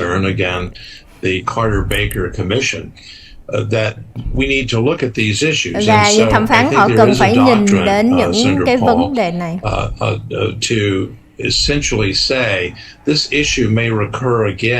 Và những cái vấn đề này sẽ có thể lặp lại trong tương lai, cho nên không thể nào mà chúng ta chỉ có thể đẩy nó qua một bên mà không nhìn đến được. Constitution is very clear that it is the prerogative of state legislatures to determine what these rules and laws are. And that was, I must say, flagrantly violated in Pennsylvania. Và tôi phải nói rằng ở bên bang Pennsylvania họ đã phạm lỗi, violate và lặp đi lặp lại như vậy. Và theo cái hiến pháp thì những cái người ở bên hành pháp họ không thể thành lập luật được, tại vì luật pháp là phải do cái nhánh lập pháp tạo lên mới được. Bush versus Gore's precedent is shutting down elections that have been certified. They weren't going to continue to count the hanging chads. The Secretary of State và ông nói certified về cái cuộc bầu cử năm 2000 Bush và Gore precedent actually argues against the Supreme Court overturning certified elections. Do you have an opinion on that? Và lúc đó là bên tối cao pháp viện họ có nhìn về cái đó, nhưng mà đợt này thì họ lại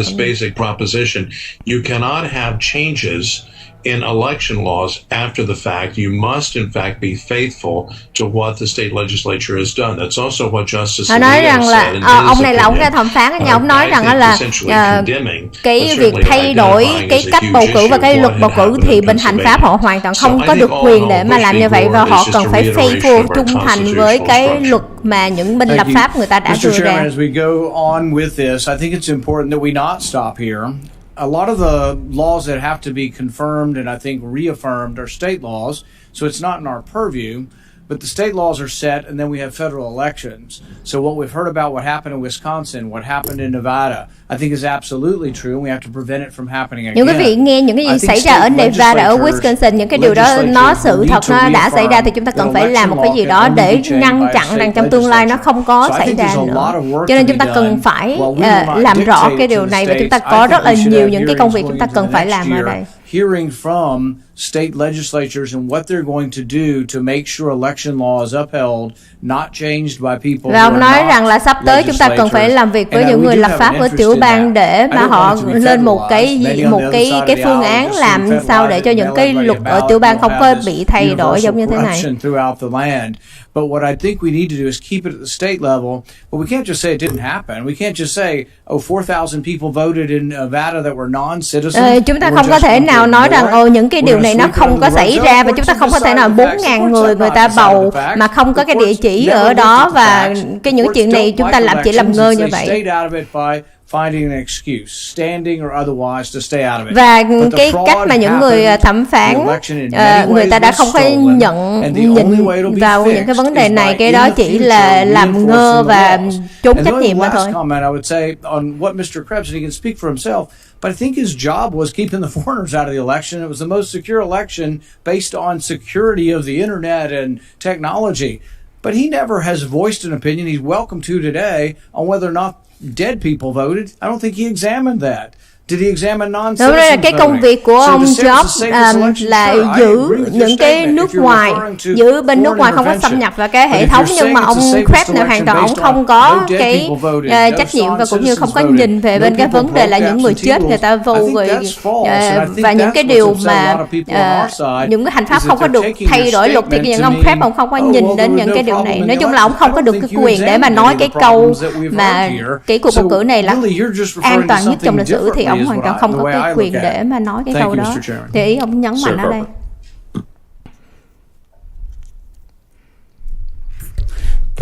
Thanks, Mr. Chairman. To our witnesses, those that are here, and those that are afar, we welcome you. I say to Chris Krebs, on behalf of many of us on both sides of the aisle, thank you for your leadership, for a job well done. Thank you for your courage to speak truth to power.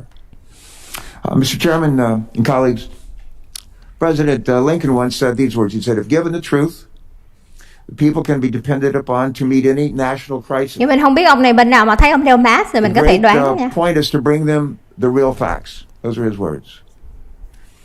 That's what we in the Navy call the straight skinny. The straight skinny. And with all due respect, the American people have had the facts with respect to the outcome of this election for some time now. The truth, the straight skinny, if you will, is staring us in the face. It may not be what President Trump and his supporters wanted, but Joe Biden and Kamala Harris received more votes than any ticket. Dạ, đi hiểu rồi.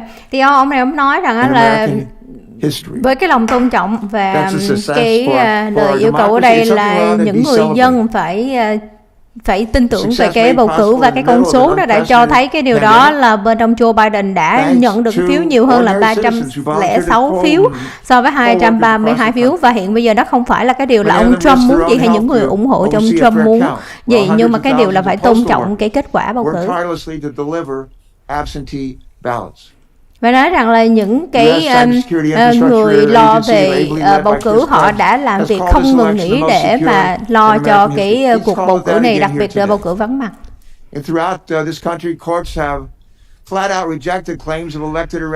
Và khắp nơi trên nước Mỹ này thì những người ở tòa án và thẩm phán người ta đã từ chối 60 vụ kiện của tổng thống Trump, người ta dismiss, người ta không có chấp nhận nhìn về cái điều này, đã cho thấy rằng là những cái cáo buộc này không có dựa trên một cái gì hết. Appointed by President Trump and a long-time member of the Conservative Federalist Society wrote that, quote, charges of unfairness are serious, but calling an election unfair does not make it so. Ông nói rằng có một số người thẩm phán của do chính quyền tổng thống Donald Trump đã đưa lên, người ta cũng có nói rằng để mà kêu gọi cái cuộc bầu cử này không có gian lận và cũng như không có hợp pháp thì không có được. Scott Walker, here's what he said. Something far more fundamental than the winner of Wisconsin's electoral votes is implicated in this case. He wrote that in declining to hear a case asking the court to overturn the election results. And he went on to say this. At stake is faith in our system of free and fair elections, a feature central to the enduring strength of our constitutional republic. Close quote.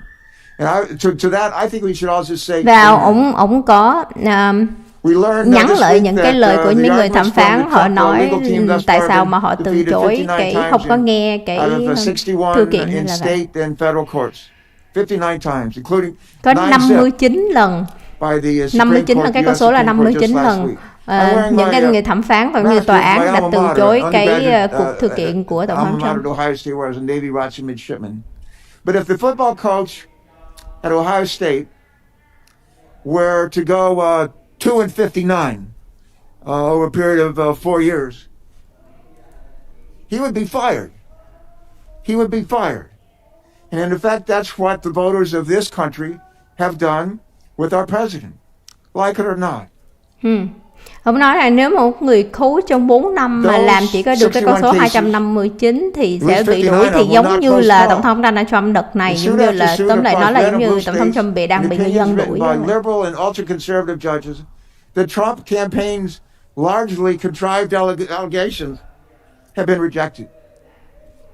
Phải nói rằng chiến dịch của bên Tổng thống Donald Trump cố tình nói về cái bầu cử này gian lận và bị sai và đều bị từ chối. Và trong cái tuần này thì bên ông Joe Biden đã thắng được là 306 phiếu đại cử tri đoàn so với bên ông Trump là 232. Cái này là một cái thắng cử lớn. Or 8 years from now. What if? And with different judges on the bench, different candidates, and a lot less integrity and courage from state and local officials, a defeated party might somehow be able to steal an election. It's been alleged here falsely. Think about that. Nếu mà quý vị suy nghĩ nếu mà 4 năm nữa hoặc là 8 năm nữa có một cái người ứng cử viên nào lên để mà challenge và họ thắng được cái này rồi ở bên chính quyền lại nói là cái cuộc bầu cử này gian lận và bị đánh cắp thì như thế nào thì quý vị hãy suy nghĩ về cái vấn đề này. Và những cái cáo buộc của bên chính quyền Trump là không có căn cứ và không có bằng chứng. And they voted on down ballot races. To our chagrin as Delaware, as the Democrats, they voted Republicans. They voted for Republican in congressional races, in state legislative races, and more. You know what we call that in Delaware? We call it ticket splitting. It's as old as our democracy. It's not a conspiracy. It's plain and simple ticket splitting. We've done it before, and we're going to do it again. Let me go on to say that what we say in this committee and in this body matters. And if we continue to push what the courts have over time overwhelmingly called baseless claims of fraud, we not only risk permanent damage to our democracy. Tôi nói rằng khi mà chúng ta kêu rằng cái cuộc bầu cử này có gian lận không có bình thường thì cái đây là cái điều gây hại đến cái cuộc bầu cử của chúng ta và gây hại đến cái hệ thống công bằng cái democracy ở Mỹ. And his family have received death threats. Mr. Krebs, our witness here today, a Trump appointee has been bombarded with threats ever since an attorney. Ở đây những người làm trong chính quyền về bầu cử, ví dụ một người ở bên Georgia là bị threatened, bị nguy hiểm. Họ đã có những cái bị threatened needed law enforcement escorts. Bị hăm dọa đến tính mạng, hăm dọa đến gia đình. Cái người làm trong chính quyền đó bị phải face với những cái đó khi mà bên chính quyền tổng thống Donald Trump kêu gọi rằng là cái cuộc bầu cử này gian lận. Thì cái điều này thật sự là đáng nhục nhã. Chúng ta cần phải trở về lại làm đúng cái việc hiện bây giờ. Tất cả chúng ta, đảng Dân Chủ, đảng Cộng Hòa, chúng ta cần phải làm cái việc của chúng ta. Và đây là chúng ta cùng phải hợp lại với nhau để làm. Và ông nói rằng những người dân hiện bây giờ cần vaccine, những cái business hiện bây giờ cần cái tiền để mà trở lại rồi trường học về những đứa em. Và những người church, người ta cần phải được nghỉ ngơi. Và những người Congress, người ta cần phải được nghỉ ngơi, nhưng mà hiện bây giờ bên Congress người ta không có được ngưng và người ta phải làm cho tới khi mà những cái tố cáo này nó xong mới được. You know, they disagreed on a lot of things, but they all agreed on this. They didn't want a king. In responding to arguments for the Trump legal team, nên có nhiều thứ mà chúng ta không có đồng ý với nhau, nhưng có một điều mà chúng ta đồng ý là chúng ta không có muốn có một ông vua ở đây. Nếu mà quý vị muốn lật ngược lại cái cuộc bầu cử này để cho ông vua của mấy người có thể ngồi trên cái ghế đó thì cái điều này không có thể chấp nhận được. Điều này không phải là cái điều dân chủ. When Chairman Johnson, when he became the leader of this committee in 2015, he pledged to run this committee, and I quote, with a spirit of bipartisan teamwork, respect, integrity, and professionalism. You know, that's been the hallmark. Khi mà những người mà lo về vấn đề bầu cử thì họ đã có tiền thể họ sẽ lo cái cuộc bầu cử này với cái lòng trung trực nhất. Họ không có đứng về cái bên đảng phái nào. The bipartisan Presidential Transition Improvement Act. He said, and I quote, the peaceful transition of power from one administration to the next is the hallmark of our democracy. Close quote. Và ông nói rằng cái điều mà chúng ta chuyển giao cái quyền lực một cách an toàn, peacefully, là một cái điều rất là quan trọng cho cái nền dân chủ của chúng ta. Nhưng mà thật là đáng buồn cái vấn đề hiện bây giờ nó đang xảy ra. Và những cái điều mà chúng ta nghe ở đây xảy ra, những cái điều tố cáo ở đây nó không phải là cái sự thật. Và những cái điều này đang xảy ra làm cho tôi rất là disappointed, rất là thất vọng. Mà chúng ta hãy đừng có làm thất vọng những cái người dân đã bỏ những cái phiếu bầu này. Và đây là những cái lời chia sẻ của ông dân chủ, quý vị nhé. It's only fair for all of us to hold ourselves to the same standard. If our nation's leaders don't embrace the truth in our daily discourse, then we no longer have a democracy that will endure. Cái người lãnh đạo của một quốc gia không có tin tưởng vào cái hệ thống bầu cử của chúng ta và kêu gọi rằng là cái cuộc bầu cử của chúng ta có gian lận, thì cái điều này nó đã tấn công đến cái nền tự do dân chủ của chúng ta. Tôi muốn nói ở đây dựa lên cái câu của ông Abraham Lincoln rằng, và ông Jefferson nói rằng nếu mà những người biết được cái sự thật thì họ sẽ không có làm những cái sai trái, mắc lỗi. Và nói rằng cái điều thật thà sẽ cho chúng ta free. Và cái đó lúc nào nó cũng như vậy. Thì quý vị biết rồi, bên dân chủ họ lúc nào cũng nói rằng cái điều mà Tổng thống Donald Trump là một người đứng đầu đất nước mà đi tấn công cái cuộc bầu cử này, đó là một cái điều tấn công và phá hoại cái nền tự do dân chủ. Đó là bên dân chủ họ nói như vậy.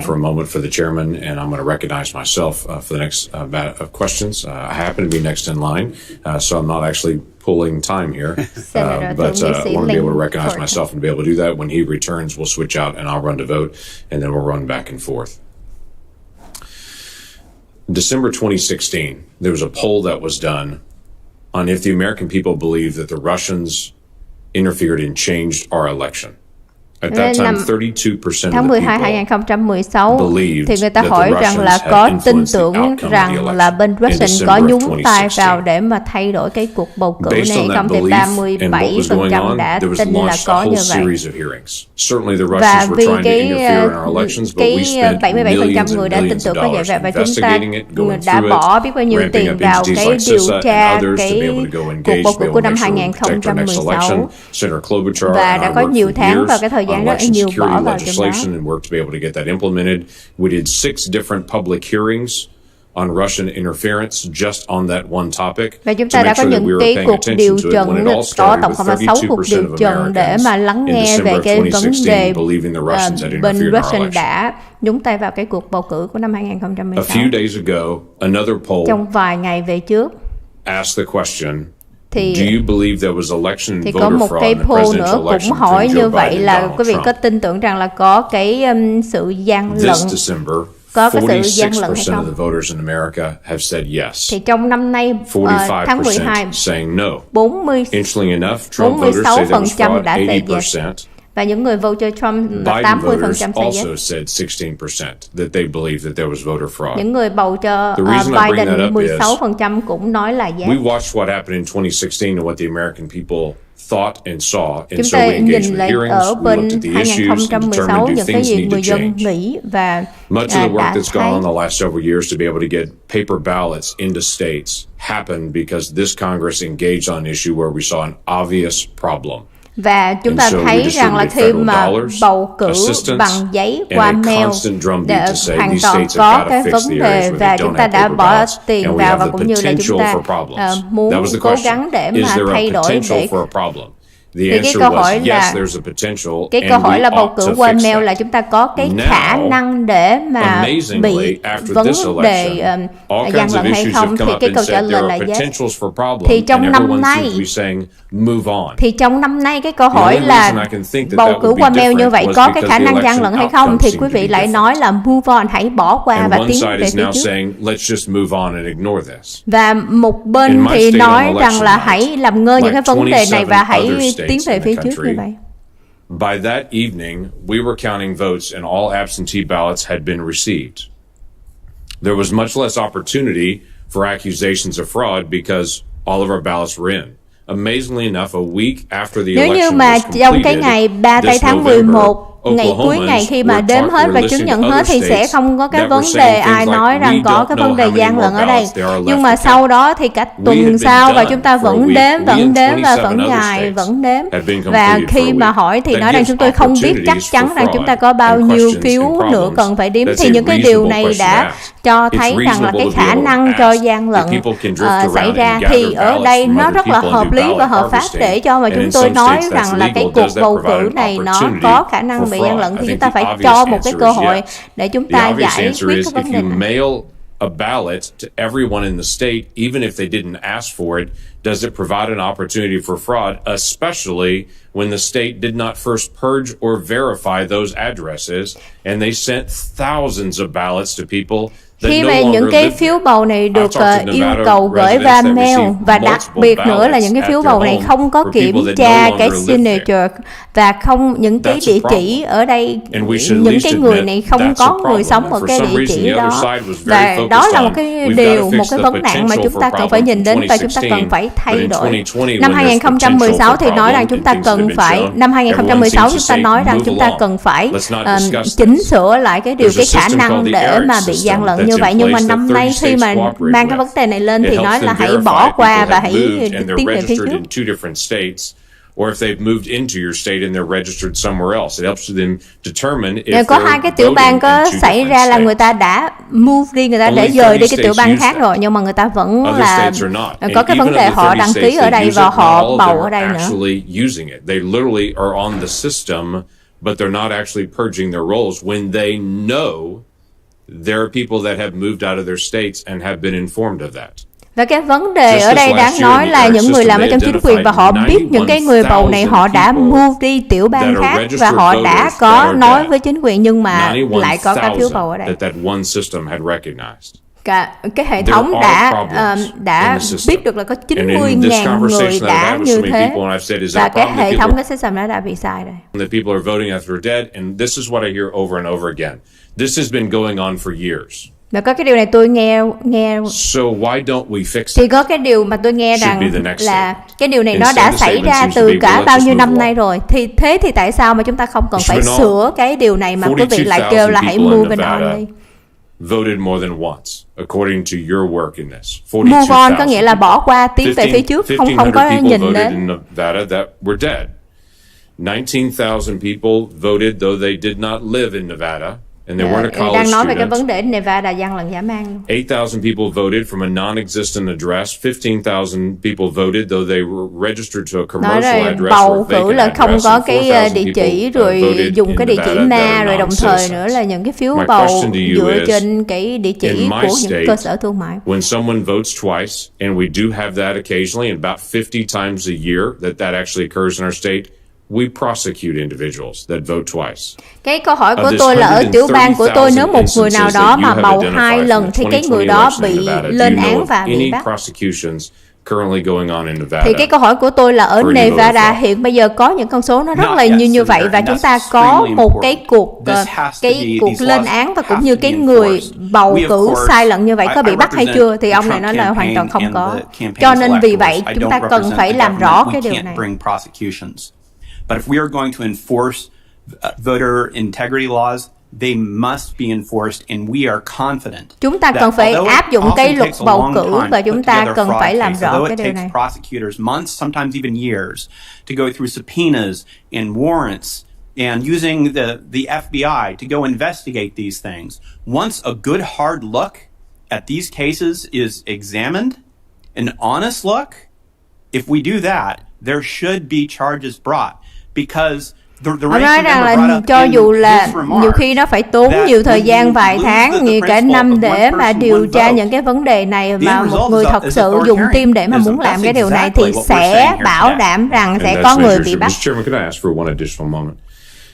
Judge Starr, you've raised twice this issue about Pennsylvania, and that the laws of Pennsylvania were changed. In Oklahoma, we did State Bill 210 and State Bill 1779 because we saw with the pandemic there were going to be problems. So our legislature came into session, made a change to be able to adjust for how we were going to do early ballots and early voting So because we knew that was the law that needed to be followed. Was that done in Pennsylvania, and does it matter who sets the law and the rules Ông for nói rằng là elections? cái luật những lập pháp họ đã thành lập cái luật để mà về vấn đề bầu cử. Thì câu hỏi là ở Pennsylvania và Arizona họ có đã làm theo cái luật này hay không? Thì ông chết nói là không, họ không có làm theo luật. Họ đã tự thay đổi cái cách mà họ giải quyết phiếu bầu và không có theo cái luật này. Họ đã tiếp tục có những cái thay đổi.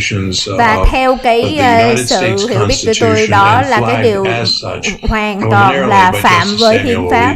So the Oklahoma legislature did it the right way. Judge Lord, thank you very much. Senator Hassan. Well, thank you very much. Just want to test that. They can. Okay, thank you very much, Mr. Chair, and for our ranking member. I want to bà also thượng nghị sĩ thank all our witnesses for being here today. And I'd like to specifically acknowledge former CISA Director Chris Krebs. Director Krebs, I want to thank you for your work in standing up the agency as CISA's first director and in securing our elections. I remain deeply troubled by your abrupt and unjustified dismissal, which has made our country less safe.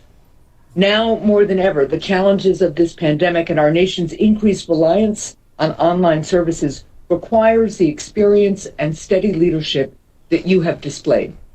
Even so, I want to express my deep thanks to you and to the men and women at CISA for the work that you have done. Đang gửi lời khen ngợi và cũng như là cảm ơn ông Chris Krebs để giúp cho cái cộng đồng và đất nước này được an toàn. As the CISA director, you attempted to tackle disinformation campaigns via the rumor control effort by CISA. That's the name you all gave it. Rumor control is a resource featured on CISA's website to debunk common misinformation and disinformation narratives. So first, in your time as CISA director, were you ever asked by any administration official to refrain from debunking disinformation or misinformation? Yes, ma'am. Thank you for the question. I was never directly approached on any rumor control changes or alterations. I understand my staff was. I told them that if anyone had any problems with what was on rumor control, I was the Senate confirmed leader of the agency. Ultimately, I approved content, and they would need to come talk to me about that. And I never got that phone call or visit.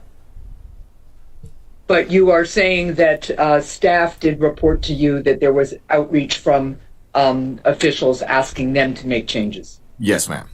Đúng hỏi rằng là cái website Rumor Control là có bị bên chính quyền liên lạc và kêu rằng là thay đổi một số thông tin và cũng như lấy xuống một số thông tin hay không? They were asked about some of the content, and again, những người nhân viên có bị hay không? That I owned that content, and if anybody had an issue with it, they needed to come talk to me. Thì ông nói là một số nhân viên thì có, nhưng mà ông ra lệnh rằng những người nhân viên những thông tin đưa lên là thông tin của ổng, cho nên là ai muốn nói cái gì thì hãy tới gặp ổng, nhưng mà ổng chưa có bị gặp cái điều đó. Any statements or anything along those lines, no ma'am.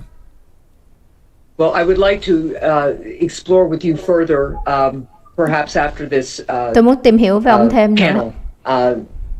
Some of what you just said in terms of your staff, but I want to move on to a couple of other things. Về những cái vấn đề mà ông nói về nhân viên của ông, mà tôi sẽ hỏi về một cái thời gian khác. Given your experience with tackling disinformation, I want to talk about the post-election disinformation campaign that has been waged.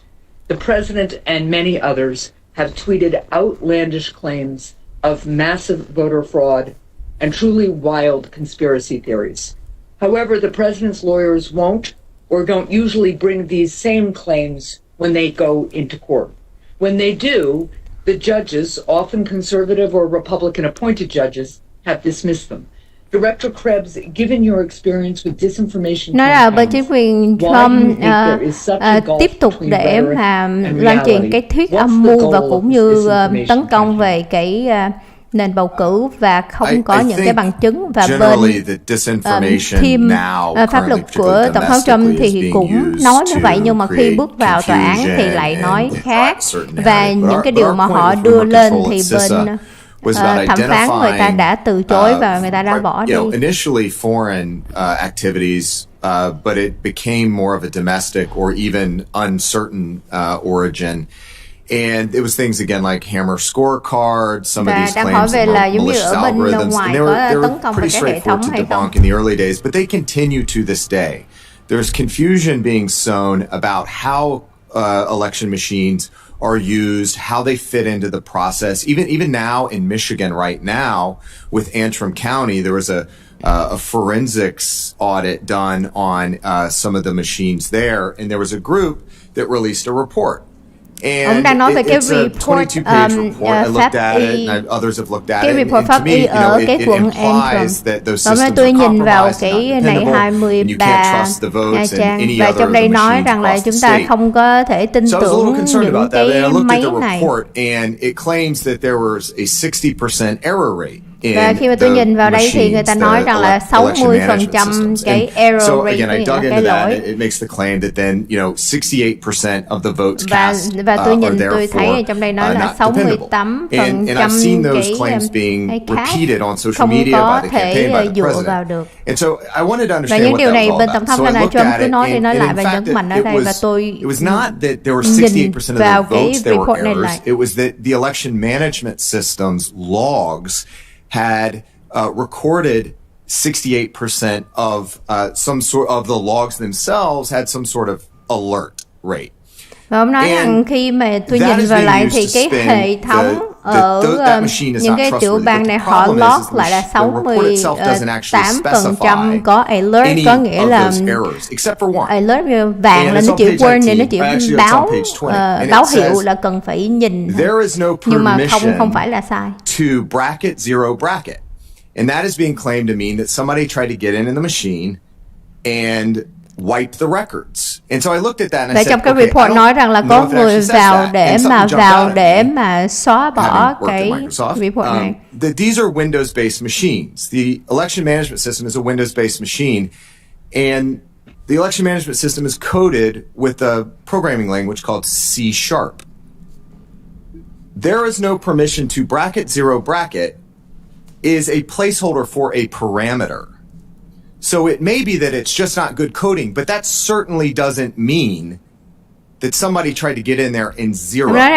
Khi mà tôi là một người làm về computer và nói cái hệ thống này nó based on cái hệ thống của Microsoft và nói rằng là zero to zero bracket ở đây nó không phải là người ta vào người ta xóa, nhưng mà có một cái sai lỗi gì của cái hệ thống chứ không phải là người ta xóa. I'm seeing these reports that are factually inaccurate continue to be promoted. Và những cái điều mà tôi nhìn vào cái report này, cái report này nó không có chính xác. Based on my experience and understanding and how these systems và cái report này cứ được nói đi nói lại và được phát đi ra trên cộng đồng, và cái điều này được nói đi nói lại nó làm giảm đi cái lòng tin tưởng của người dân với cái cuộc bầu cử này. And I have one more question for Mr. Krebs. Sure, and with your indulgence, I'd like to ask it. Sure. Chính vì vậy, quý vị hiểu là tại sao mà ông Chris Krebs này bị tổng thống Donald Trump đuổi. Example of the kind of disinformation and spinning that is happening that frankly puts confidence at risk and puts some of our people at risk. You have noted in the past that we have a very diffuse election cái điều system tấn công cái cuộc bầu cử này, ông biết rằng là hiện bây giờ đang đang làm nguy hại đến cái lòng tin tưởng của người ta về cái bầu cử này và làm nguy hại đến cái nền dân chủ của chúng ta. That diffusion of responsibility also makes it extremely unlikely that there would be a single point of failure or fraud that could sway an election. Director Krebs, you have worked with the numerous election officials across state and local governments. Can you speak to how the diffuse nature of our election systems affects the security of our elections? And just also in the interest of time, I want you to comment too. Sadly, some of these nonpartisan officials at the local level have been subjected to harassment and even death threats. So can you speak to the nói về cái vấn đề là một số người quan chức lo về bầu cử bị hăm dọa về tính mạng với bản thân và cũng như gia đình. I'm not aware of much in terms of condemning the threats of violence, having been a recipient of some of them. I think it's again an affront to democracy that đối với tôi không có quan trọng về cái vấn đề là condemn những cái vấn đề democratic institution of elections are being threatened on a daily basis. I mean, you cái name điều it, của whether tôi it's emails, whether muốn it's nói phone ở calls, đây whether là it's people showing up at your house. cuộc hệ thống bầu cử của chúng ta bị tấn công mỗi And ngày. it's got to stop. We need everyone across Và những người quan chức lo về bầu cử bị tấn công từ email, từ điện thoại I would appreciate để more support from my own tấn công party, người ta. the Republican Party, to call this stuff out and end it. We got to move on. We have a president-elect in nên chúng ta phải move on. Chúng ta đã có cái người tổng thống đã được lựa chọn, đó là ông Joe Biden, thì chúng ta phải move on, phải bỏ qua và tiến về phía trước thôi. These are Republicans that are putting country over party. Và những cái người thượng nghị sĩ Brian Kemp ở Georgia và cũng như là ông ngoại trưởng ở Georgia, hai người này thuộc về đảng Cộng hòa và người ta bỏ cái đảng qua một bên để mà làm cái điều trúng trắng ở đây, nhưng mà lại bị hăm dọa bởi tánh mạng. Thì cái vấn đề hiện bây giờ là bên đảng Dân Chủ họ tấn công bên Tổng thống Donald Trump, nói về là Tổng thống Donald Trump kêu gọi cái gian lận như vậy để cho những người bên Georgia bị tấn công. We take an oath to support and defend the Constitution against all enemies, foreign and domestic. We have a responsibility to our constituents and our nation to defend our democratic process. With that being said, Mr. Krebs, we thank you for your service to our nation and for upholding your oath to defend the Constitution. Chúng ta đã tuyên thệ và có nhiệm vụ rằng là bảo vệ đất nước của chúng ta từ những cái tấn công từ bên ngoài, với những cái vấn đề an toàn của đất nước của chúng ta và đặc biệt nữa cái vấn đề bầu cử. I'd also publicly like to thank Nevada's election workers, who, despite Mr. Bunnell's comments in the media and here today, worked long hours to ensure that Nevada's elections were free, fair, and secure. Both our Republican Secretary of State and our Democratic Attorney General have stated there is no evidence of widespread voter fraud occurred in Nevada, and cảm our ơn highest những court người has said the same, làm việc and I ở will not Nevada give đã this làm false việc narrative không about ngừng my nghỉ state để any giúp more cho cuộc bầu cử này là attention than it has không already có bị unfortunately free received. và công bằng và However, cũng như we do là know that secure, foreign an toàn. adversaries like Russia have peddled false narratives. September 3rd, the Department of Homeland Security warned that Russia has been spreading disinformation about the integrity of U.S. elections since March. This evidence is alarming. According to Althea Group, từ tháng 8 và tháng 9 là chúng ta đã có nghe những cái thông tin là bên Russia họ đưa ra những cái thông tin những cái disinformation, những cái thông tin sai trái và gian lận về cái cuộc bầu cử này. Social media accounts tied to Russian Internet Research Agency amplified claims of election fraud leading up to the 2020 election. Mr. Krebs, to reiterate, were there any election systems successfully hacked by foreign adversaries in the 2020 election? Ma'am, having been on the job now for 5 weeks or so, based on what I understood when I left, ở bên đảng Dân Chủ họ nói ra những cái tố cáo gian lận này là đã có xảy ra từ tháng 8, tháng 9 và những cái điều này là những cái thông tin gian lận của bên Russia họ tung ra để mà ảnh hưởng đến cái cuộc bầu cử này. Election interference and influence. So we know our election infrastructure was secure from interference. I want to turn to the issue of foreign influence campaigns. In your view, did adversaries succeed in amplifying the false perception our election process was fraudulent? And really, can you explain how domestic actors amplified foreign disinformation campaigns and how that undermines confidence in our democratic process?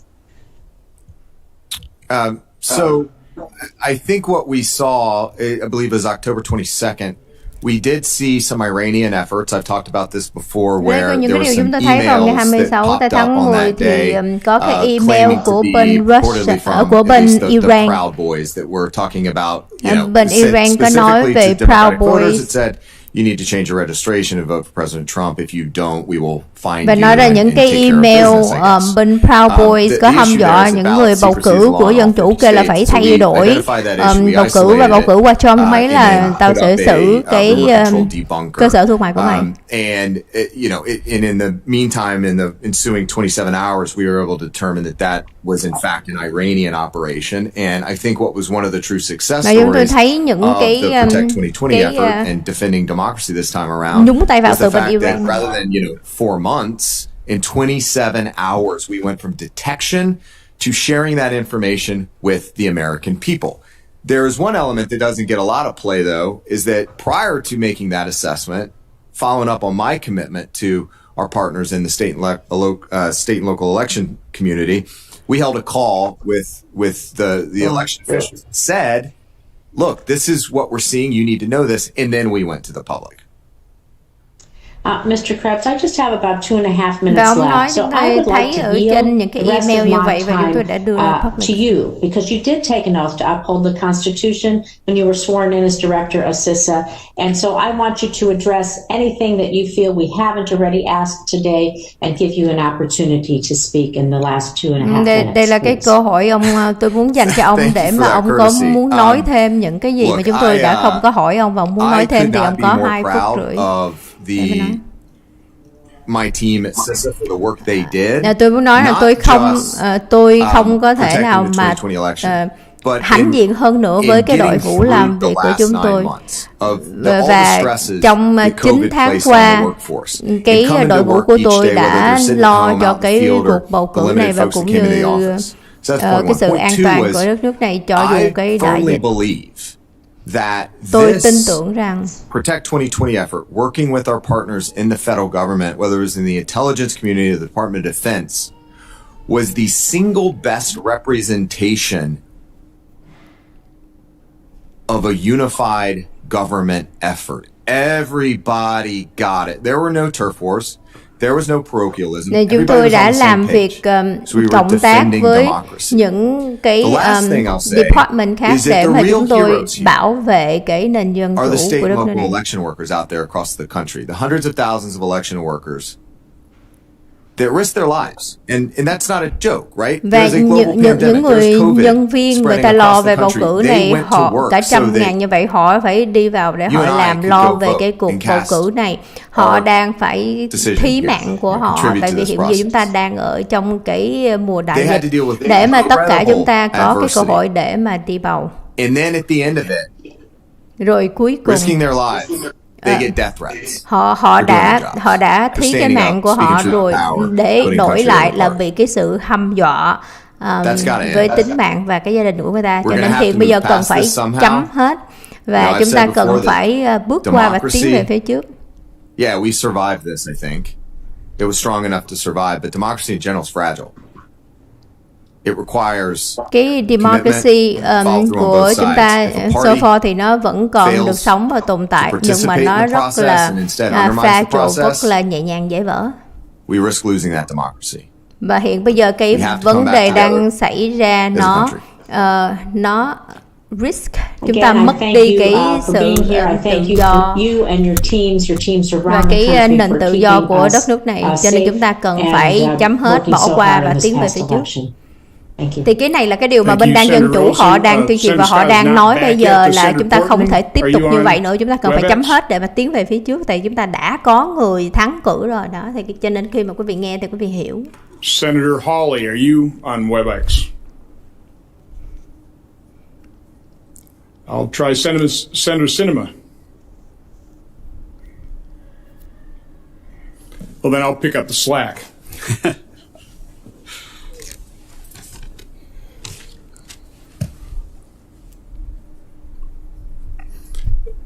Mr. Banal, I want to explore a little bit further in terms of what access you did not have to the information you requested to verify this. Again, I value the paper backups, I value the controls, but they're only as good as they're actually used, and they only provide confidence to the extent that it's a transparent process. So just speak a little bit to what you had access to, what you did not have access to, what you're denied, and then go ahead.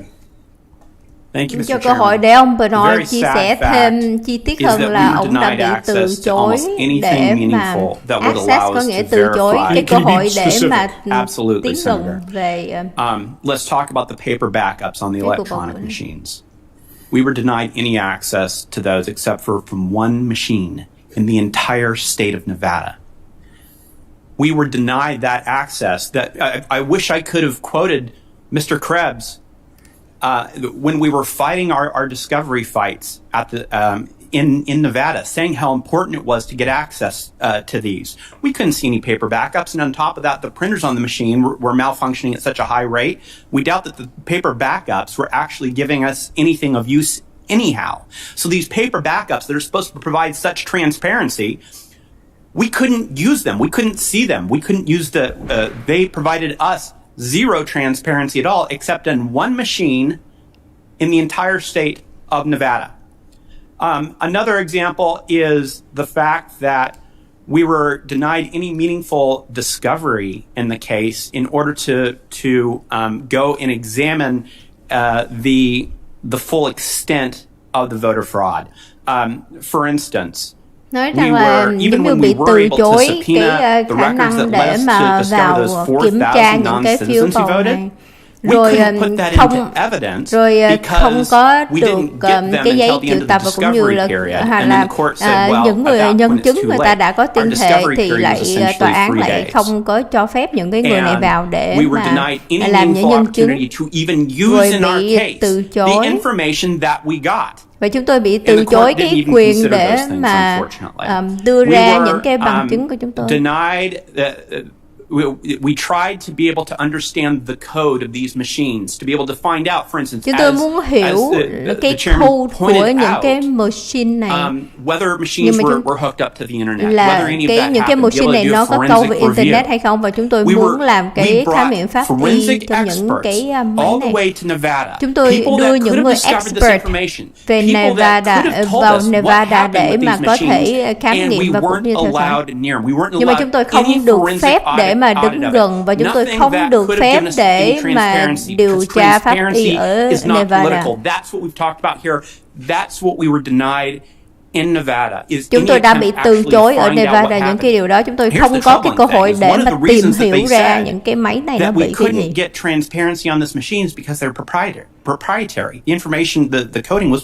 Và cái lý do mà họ không có cho chúng tôi làm minh bạch cái máy này, tại vì những cái máy này là proprietary, lại như cái thuộc về cá nhân. It's either open source and we exactly know the way that these machines are counting the votes, or you have to go back to a verifiable system to make sure that the results that are being reported. Chúng ta cần phải biết là cái hệ thống này nó có đếm đúng hay không, và nếu mà không thì chúng ta cần phải trở về lại với từng những cái phiếu gửi vào, thì cái đó mới là cái nền dân chủ. Tại vì chúng ta cần phải đếm những cái điều này. Là hiện bây giờ những cái phiếu bầu hợp pháp, những cái vấn đề hợp luật nó không có được đếm, tại vì chúng ta đang đếm những cái phiếu bầu bất hợp pháp như vậy. Và để mà chúng ta có thể tin tưởng cái cuộc bầu cử này và làm cho minh bạch, thì chúng ta cần phải được cái cơ hội để mà chúng ta làm sáng tỏ và vào tìm hiểu những cái điều này, và chúng ta hoàn toàn bị từ chối cái quyền để mà làm như vậy. He locked himself in his house. He refused to accept a subpoena. That same register of voters, we have a whistleblower that says he was wearing a Biden-Harris pin to inspect voter sites. This isn't something where we're trying to attack officials. We're trying to say that we have to make sure that it's nonpartisan. We have to make sure that there's transparency. Và những cái người làm việc mà bị tố cáo, và chúng tôi có những cái giấy mời giống như giấy triệu tập để mà làm nhân chứng, thì họ lock ở trong cửa nhà và họ trốn, và họ không có gặp tôi. Và khi mà những cái điều này đi đến nhà họ để kêu họ để mà ra tòa, thì họ trốn, họ không có muốn nói. I'm all for paper backups. I'm all for those controls. I think if used, it works. We have a system of advocacy in terms of a legal system. You advocate for one side. It's a combative system, but both sides have to have information. Does that trouble you in terms of lack of transparency that Mr. Banal is testifying to under oath? I think a couple things here. One is that in Commissioner Palmer's opening statement, he talked about the certification process, the voluntary voting systems guides, the certifications that happen at the state level, the logic and accuracy testing of these machines, the parallel testing that happens the day of or during the election process, the sampling and forensic audits. We saw Georgia do that with a number of their machines to ensure that the hashes match what they expected. I do think that yes, we need to make sure that working with these vendors that we have the appropriate insight and transparency into the process. Certainly, I would I think we need to have a conversation on what the appropriate auditing process looks like. I have seen some auditing that is not necessarily up to snuff, so we need to explore that a little bit more fully. But again, if you've got, we're talking about paper backups, but we're also talking about paper ballots. But again, only if they have. He just said they didn't have access to ballots. I'm not. Again, all I'm asking, does that trouble you that there wasn't that kind of a transparency, or are you challenging his testimony? Oh, of course not. So again, this system is, we only have confidence in it if it's completely transparent and somebody who's challenging results has access to the information, the paper ballot backup, can have their forensic experts take a look at the computer systems. And that wasn't afforded. I'm just asking, does that concern you? Ông Johnson nói là cái hệ thống hiện bây giờ người ta chỉ có thể mà tin tưởng được khi mà những cái vấn đề challenge, những cái thách thức xảy ra thì chúng tôi cần phải có được cái quyền để mà chúng ta có thể vào để mà tìm hiểu, để mà làm minh bạch những cái điều này. Nhưng mà cái system hiện bây giờ nó không cho những cái bên phe mà muốn thách thức không có cái cơ hội để mà vào sáng tỏ làm rõ cái điều này. Và những cái evidence, những cái chứng cứ này bị từ chối, không có nhận và cũng như không có nghe ở trong cái hệ thống cái tòa án như vậy. Và ông có biết rằng là người ta rất là khó chịu và bực bội và tức tối về cái vấn đề này hay không? Rất là frustrating là tại vì có bằng chứng mà không được đưa ra. I think it's the right thing to do to get people to feel comfortable that our elections are free and fair, and if this one wasn't, that the next one will be. Ông nói rằng là tôi cảm thấy nó rất là công bằng khi mà chúng ta phải cho người dân thấy rằng cái cuộc bầu cử này an toàn, minh bạch, và nếu không thì trong tương lai nó cũng sẽ bị những vấn đề này. Và ông nói rằng ông Chuck Schumer, ông có từng nói với tôi rằng tôi không có cần biết là cái cuộc bầu cử nó xảy ra như thế nào, và chúng ta sẽ thắng cái cuộc bầu cử này với cái hệ thống tòa án. And he didn't care what the votes are. Chúng tôi đã trải qua những cái vấn đề là đếm phiếu lại như vậy, nhưng mà ông Chuck Schumer, ông hoàn toàn không có ông không có care, ông không có quan tâm và ông không có lo lắng gì, không cần biết đếm như thế nào đếm chúng tôi sẽ thắng. I did not remember one Democrat in this entire country say that's not right. You shouldn't be doing it that way. Tôi chưa có nhớ là một người nào thuộc về đảng Dân Chủ nói rằng là cái cuộc bầu cử này nó không có đúng và chúng tôi cần phải xem lại. Tôi chưa có nghe một người nào bên đảng Dân Chủ nào nói như vậy. Khuyến khích là chúng ta cần phải nhìn vào cái hệ thống bầu cử này. Khi mà tôi đi ra ngoài và khi mà mọi người đến với tôi, nói chuyện với tôi và họ cho tôi biết rằng họ thật là frustrated, bực bội, tức tối và khó chịu về cái vấn đề bầu cử, và họ giận, họ tức với những cái điều mà họ thấy và nghe ở những cái vấn đề xảy ra ở những cái tiểu bang Pennsylvania, ở Arizona, Wisconsin, và nguyên cái hệ thống này nó weak, nó đang gian lận. I put out a bill called the Voter ID. We do absentee ballots, and it actually works in Florida. You have to be a registered voter. Chúng tôi đưa ra cái hệ thống, và cái hệ thống này nó work ở Florida là chúng tôi phải kiểm tra cái ID, và chúng ta phải kiểm tra cái chữ ký và phải hợp. Còn nếu như không hợp và không có những cái ID thì chúng tôi sẽ không có cho bầu. Hoặc là những cái phiếu này không có được đếm. 2 năm về trước thì đã có người luật sư, cái người luật sư của bên đảng Dân Chủ đã bắt buộc làm như vậy, và cái điều này đã làm, và ở Florida người ta đã làm đúng ngày đúng giờ là người ta xong. Để mà cái cuộc bầu cử này nó công bằng thì chúng ta trước tiên phải đưa những cái ID, những cái chứng cứ. Thì làm sao, nếu không có thì làm sao chúng ta biết được là người nào là hợp pháp, những người nào không có hợp pháp để bầu? Sao mình biết được người ta có sống ở chỗ bang này hay không? Chúng ta phải để cho người ta giám sát cái phiếu bầu này. Và rõ ràng là người ta đã phạm những cái luật này, và sau một cái đêm bầu cử thì người ta tìm hơn 9.000 cái phiếu bầu thêm nữa, và dĩ nhiên là không có nghiêng về bên tôi rồi. Local elections, because I think what Mr. Krebs said is right. One of the reasons why we have good systems here is we don't have a national system. We have a local system. But should we have national standards? Should you have to have ID? Should your signatures have to match? Thì dĩ nhiên là ở tiểu bang người ta có cái quyền của tiểu bang, nhưng mà chúng ta cần phải có cái luật của national, của quốc gia và liên bang nữa. Là thứ nhất là chúng ta phải cần phải kiểm tra cái ID, chúng ta cần phải kiểm tra cái chữ ký. Và trong cái đêm đó chúng ta cần phải biết rằng và nói rằng là chúng ta có tổng cộng bao nhiêu phiếu bầu. Còn cái đợt này người ta không nói là người ta không biết có bao nhiêu cái phiếu bầu vẫn còn vào tiếp. I think national standards need to be seriously considered in light of these recurring issues. We all have anecdotes. One of my friends, an academic leader in the Commonwealth of Virginia, where I used to live, here's an anecdote. One of his students, a registered voter in Vermont, but she's studying in Virginia, and she receives appropriately an absentee ballot from Vermont. But she receives 4 unsolicited ballots from the Commonwealth of Virginia, where she happens to not be registered to vote, but she's studying.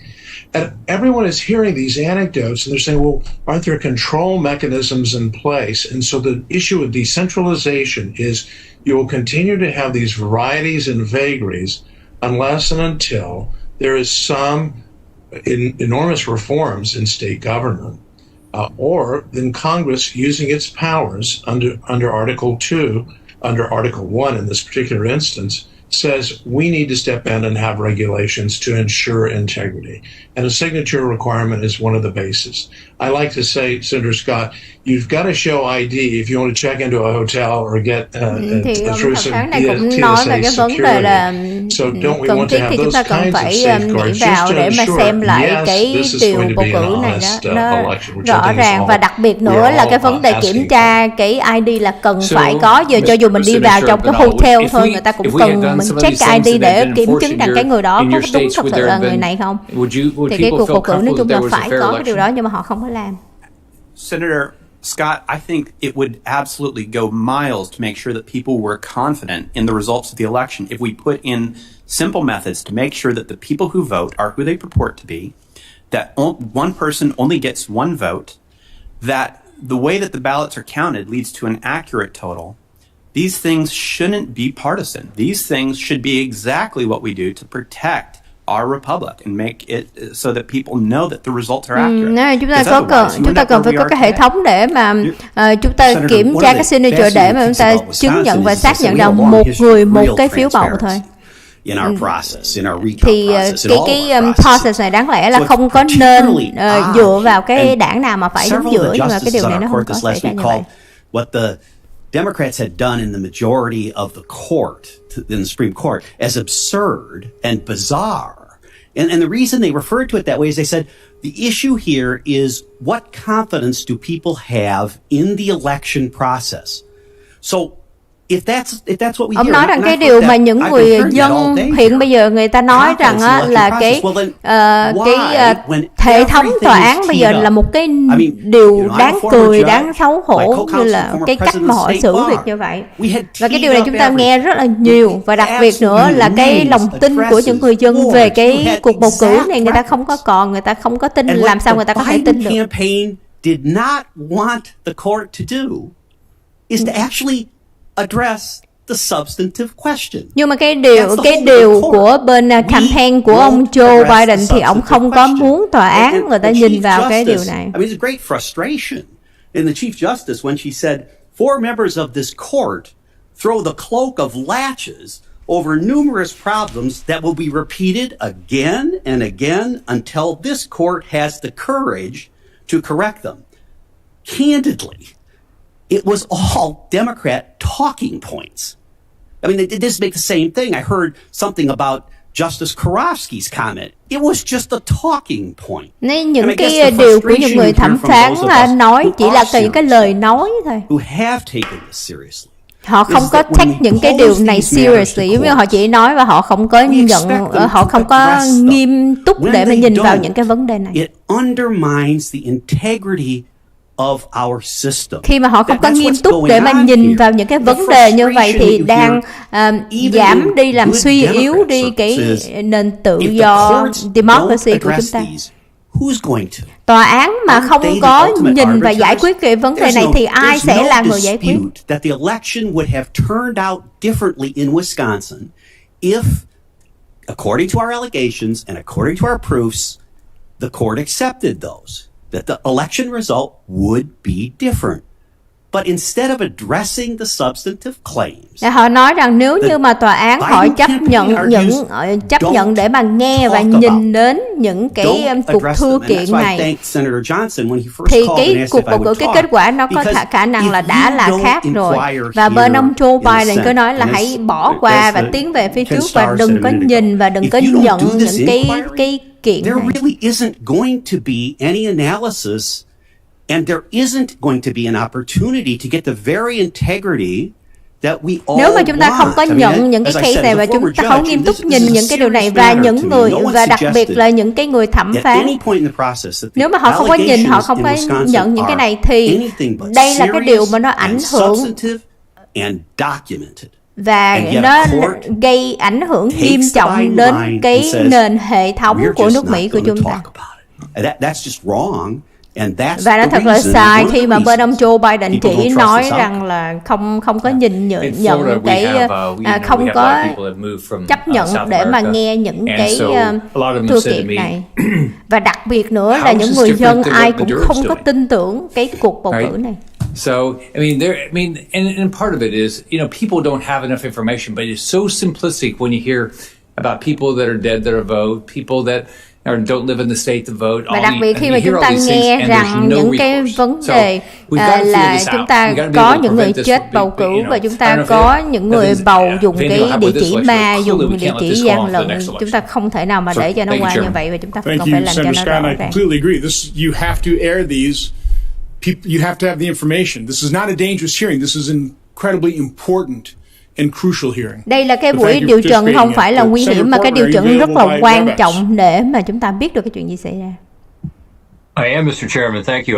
I've been moving around the Capitol as we've had to vote, but I was. Tại vì bên đảng Dân Chủ họ nói có những cái cuộc điều trần như thế này là làm gây hại đến cái nền dân chủ, thì chính vì vậy là ông thượng nghị sĩ ông Johnson ông nói rằng đây không phải là nguy hiểm gì nhưng mà nó quan trọng để mà có cái cuộc điều trần như thế này. Pulling this out of politics a little bit and having a bipartisan group that is more independent look at the issue is a good idea, in part because most of us don't believe that this ought to be something that the federal government usurps from the states. In fact, we believe that the Constitution got it right and that, generally speaking, it's better to have the states handle this. But there are obviously many disparities between how the states do it. So there was discussion earlier, I think it was of the Carter-Baker Commission. I would ask you, Mr. Starr, is this time for us to establish a commission? I've been involved in some of these commissions. I've been a commissioner and co-chaired some that have worked, some that haven't worked. But often they can be quite effective at sort of taking the partisan poison out of an issue and addressing it in a very straightforward way. Đó là chúng ta cần phải có một cái ủy ban, một cái ủy ban này không có đứng giữa là đảng phái nào hết. Và cái ủy ban này sẽ điều tra và cũng như là làm rõ cái vấn đề này. That could report with plenty of time before the next midterm election. And help to give the states a sense of direction and perhaps even a template of best practices. The short answer is yes. In light of the acrimony and the division with respect họ to hợp với the nhau 2000 để mà ra một cái resolution, một cái giải pháp để cho không có bị xảy ra trong tương lai sắp tới và những cái cuộc bầu cử sắp tới. But they bring attention and shed light on what the issues are.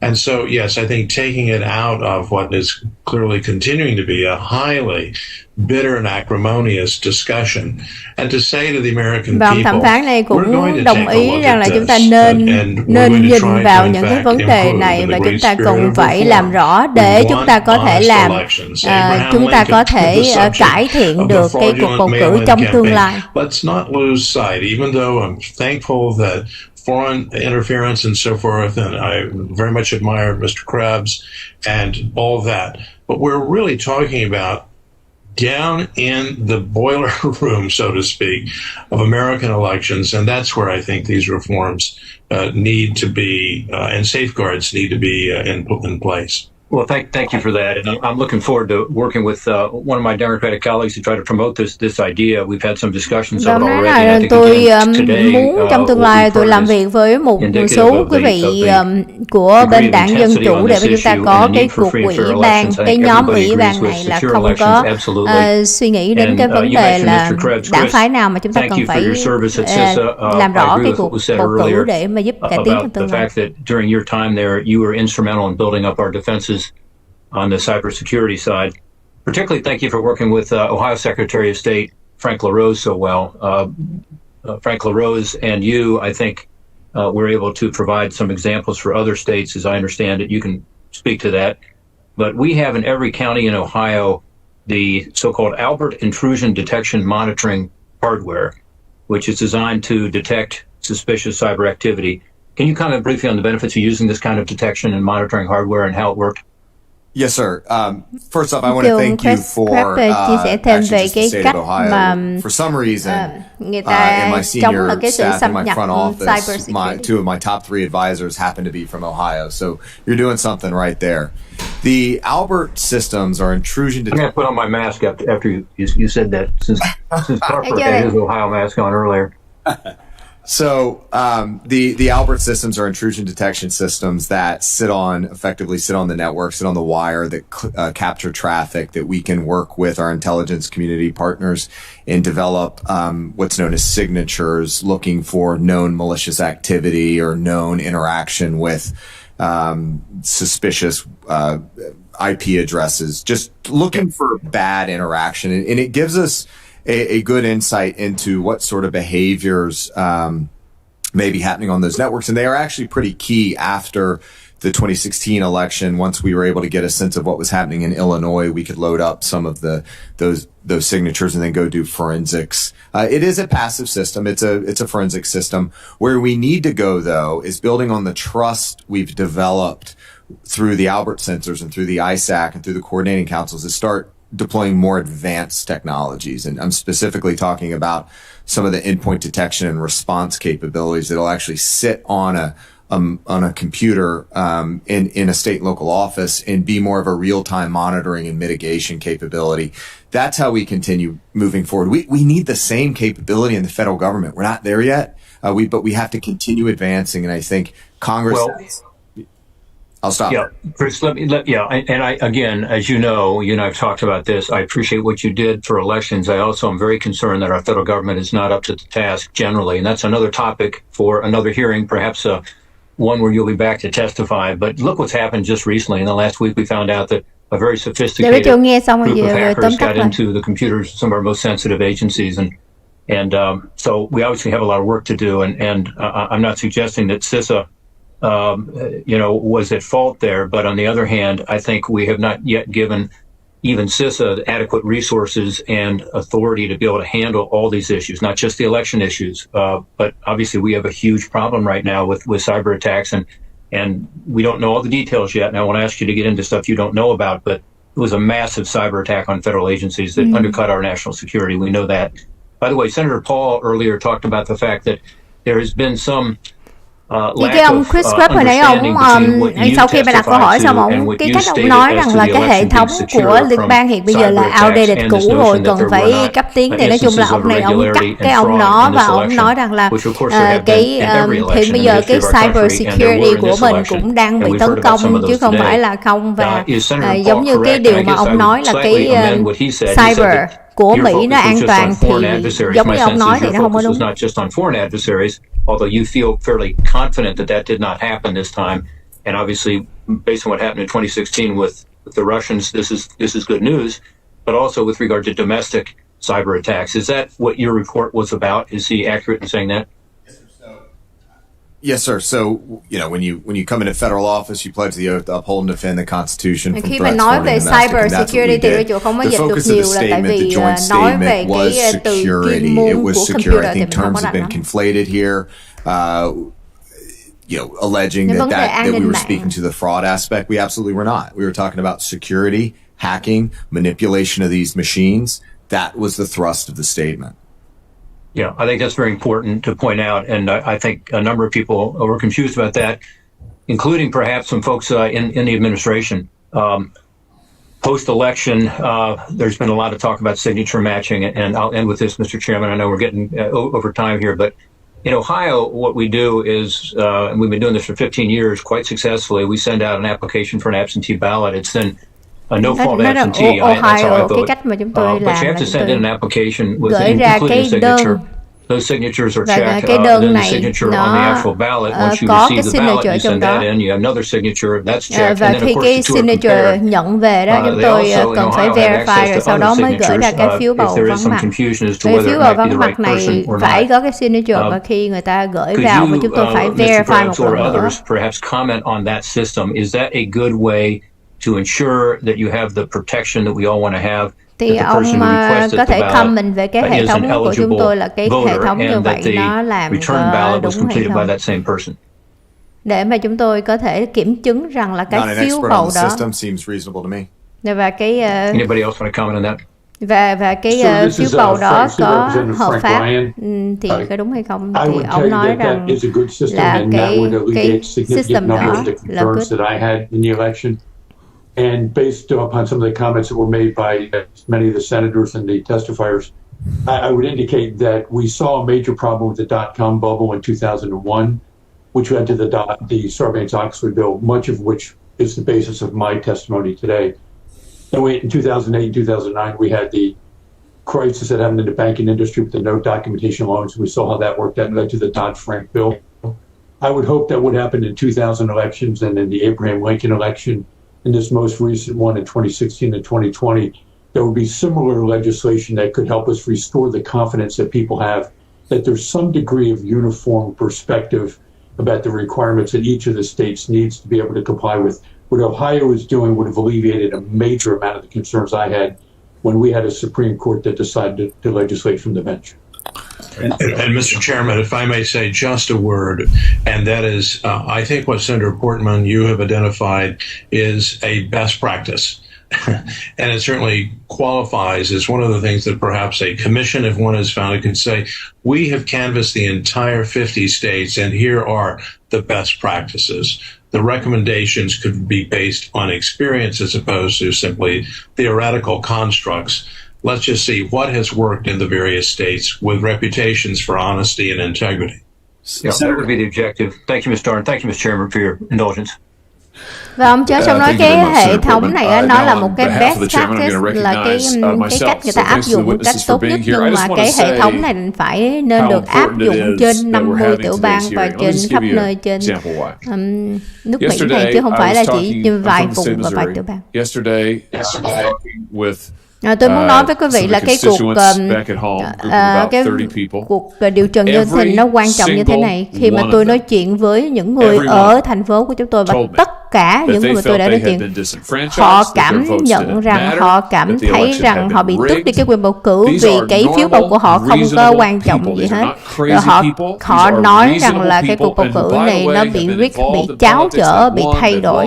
Và những cái người này là những người rất bình thường, chứ không phải những người bị bệnh, những người bị khùng, những người rất là bình thường sống một cuộc sống mỗi ngày, và họ tin tưởng một cách tuyệt đối là cái và những cái hệ thống truyền thông.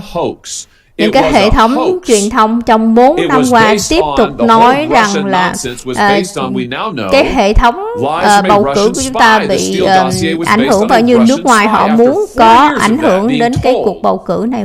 4 năm người ta vẫn nói như vậy. Năm 2016 là cái cuộc bầu cử gian lận, không có đúng, không có chính xác.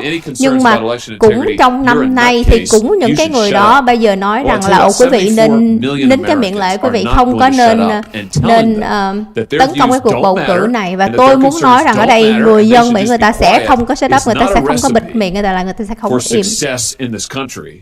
It's not a recipe for the unity that I hear now the other side is suddenly so interested in after years of trying to delegitimize President Donald Trump. Và cái điều rất là mắc cười là trong có nhiều năm người ta đã cố gắng để mà người ta tấn công Tổng thống Donald Trump là không có hợp pháp, nhưng mà đến bây giờ thì người ta nói rằng là hãy im đi, không có được nói về cái vấn đề bầu cử này.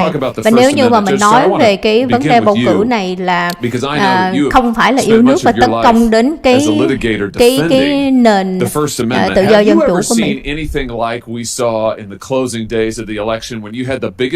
Quý vị có bao giờ thấy những cái điều xảy ra trong cái ngày bầu cử giống như tới cái lúc mà người ta sắp đóng cửa cái ngày 3 tháng 11? The Democrat campaign to suppress legitimate reporting on Hunter Biden, who we now know is under federal investigation for criminal wire fraud. Và trước khi bầu cử là người ta dùng cái phương tiện truyền thông và người ta nói rằng là người ta đè cái thông tin này xuống của ông Hunter Biden, không có nói về cái vấn đề của ông Hunter Biden cho đến khi bây giờ sau khi bầu cử thì họ mới bắt đầu mở ra để họ điều tra.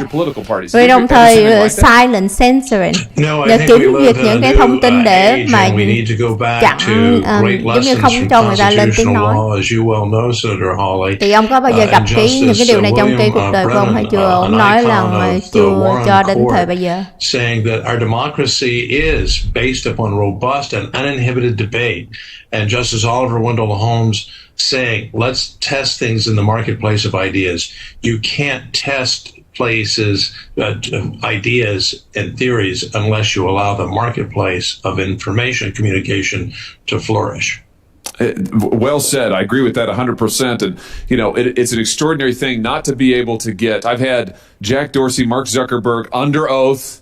We've asked them, did you coordinate with the Democrat campaign? How was it that within minutes of this story breaking, that both of those major corporate giants decided that they would suppress this story, and exactly what the Biden campaign wanted them to do? They won't answer questions. I've asked the FEC to determine whether or not this was an illegal campaign cái vấn đề bên truyền thông họ đè ém thông tin và họ giấu cái thông tin, và đặc biệt là cái thông tin của Hunter Biden, của Hunter Biden, con trai của Joe Biden, người ta giấu hẹm những cái thông tin đó, và cái đó là cái điều mà bên chiến dịch của ông Joe. Let me ask you, Judge Starr, about something else. Let's talk a little bit about mail-in balloting. In your written testimony, you discussed the findings of the Carter-Baker Commission. You've mentioned that again here today. That commission commented on the use of mail-in ballots after the 2000 election. Can you tell us a little bit about that commission's finding on mail-in ballots, as you recall it, and talk about some of the warnings that commission put into place? Ông có thể chia sẻ thêm về những cái warning người ta thấy ballots, but of course, in light of what has happened in this presidential election, we're now talking about the unprecedented use of mail-in ballots.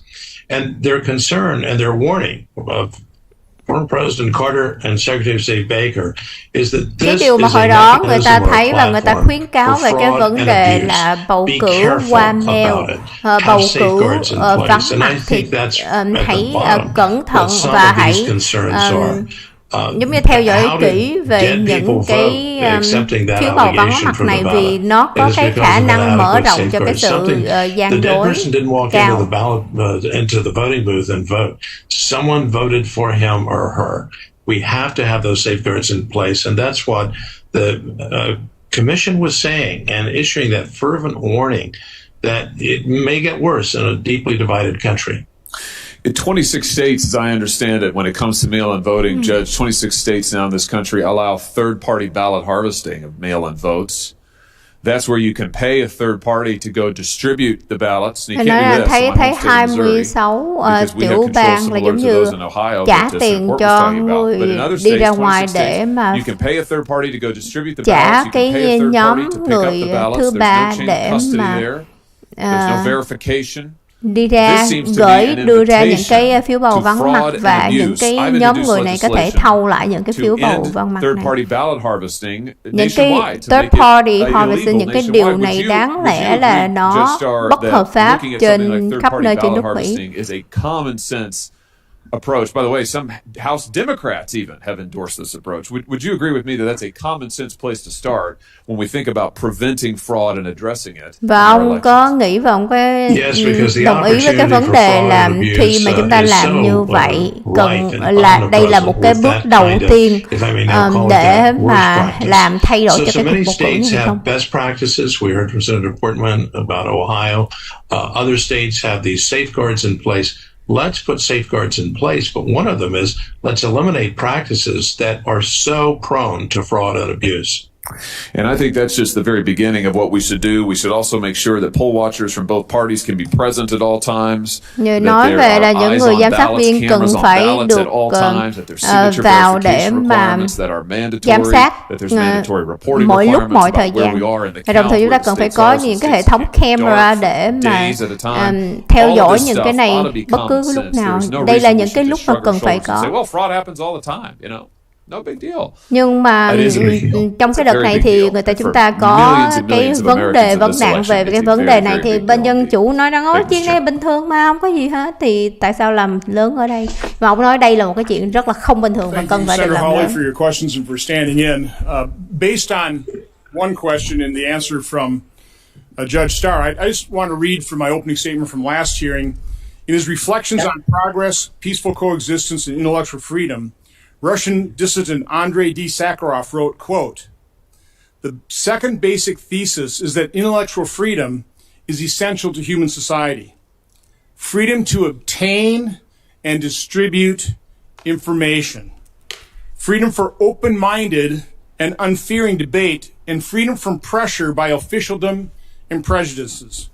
Such a trinity of freedom of thought is the only guarantee against an infection of people by mass myths, which, in the hands of treacherous hypocrites and demagogues, can be transformed into bloody dictatorship. Freedom of thought is the only guarantee of the feasibility of a scientific, democratic approach to politics, economics, and culture." I like to think of this hearing as a demonstration of that freedom to obtain and distribute information to the public. Cái cuộc điều trần ngày hôm nay, là cái điều cần thiết và đồng thời nó là một cái điều chứng tỏ là cái niềm tự do để chúng ta có thể là thâu thập thông tin và tìm hiểu và để phân phát thông tin. We have to do this. Nên chúng ta cần phải có cái cuộc điều trần như thế này và chúng tôi không có thể làm ngơ với cái vấn đề đang xảy ra.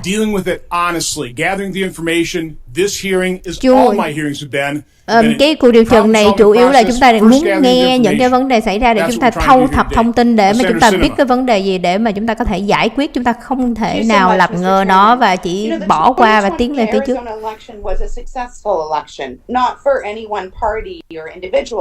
But for our democracy and as a demonstration of the will of Arizona voters. A record 80% of registered voters participated. Arizonans are independent. They vote for state and federal representatives they trust to be honest, who they believe will fight for and uphold Arizona values. This record turnout number is also a testament to the work of Arizona election officials who not only ensured our system worked and our laws were upheld, but did so while ensuring that people could safely participate in the election during the pandemic as voters and volunteers. Arizona has had some sort of absentee voting by mail for over 100 years. In 1992, the Arizona legislature and governor, in bipartisan fashion, made it easier for Arizonans to vote by mail by no longer requiring a reason to participate. Our vote by mail system has a number of safeguards to ensure safe elections.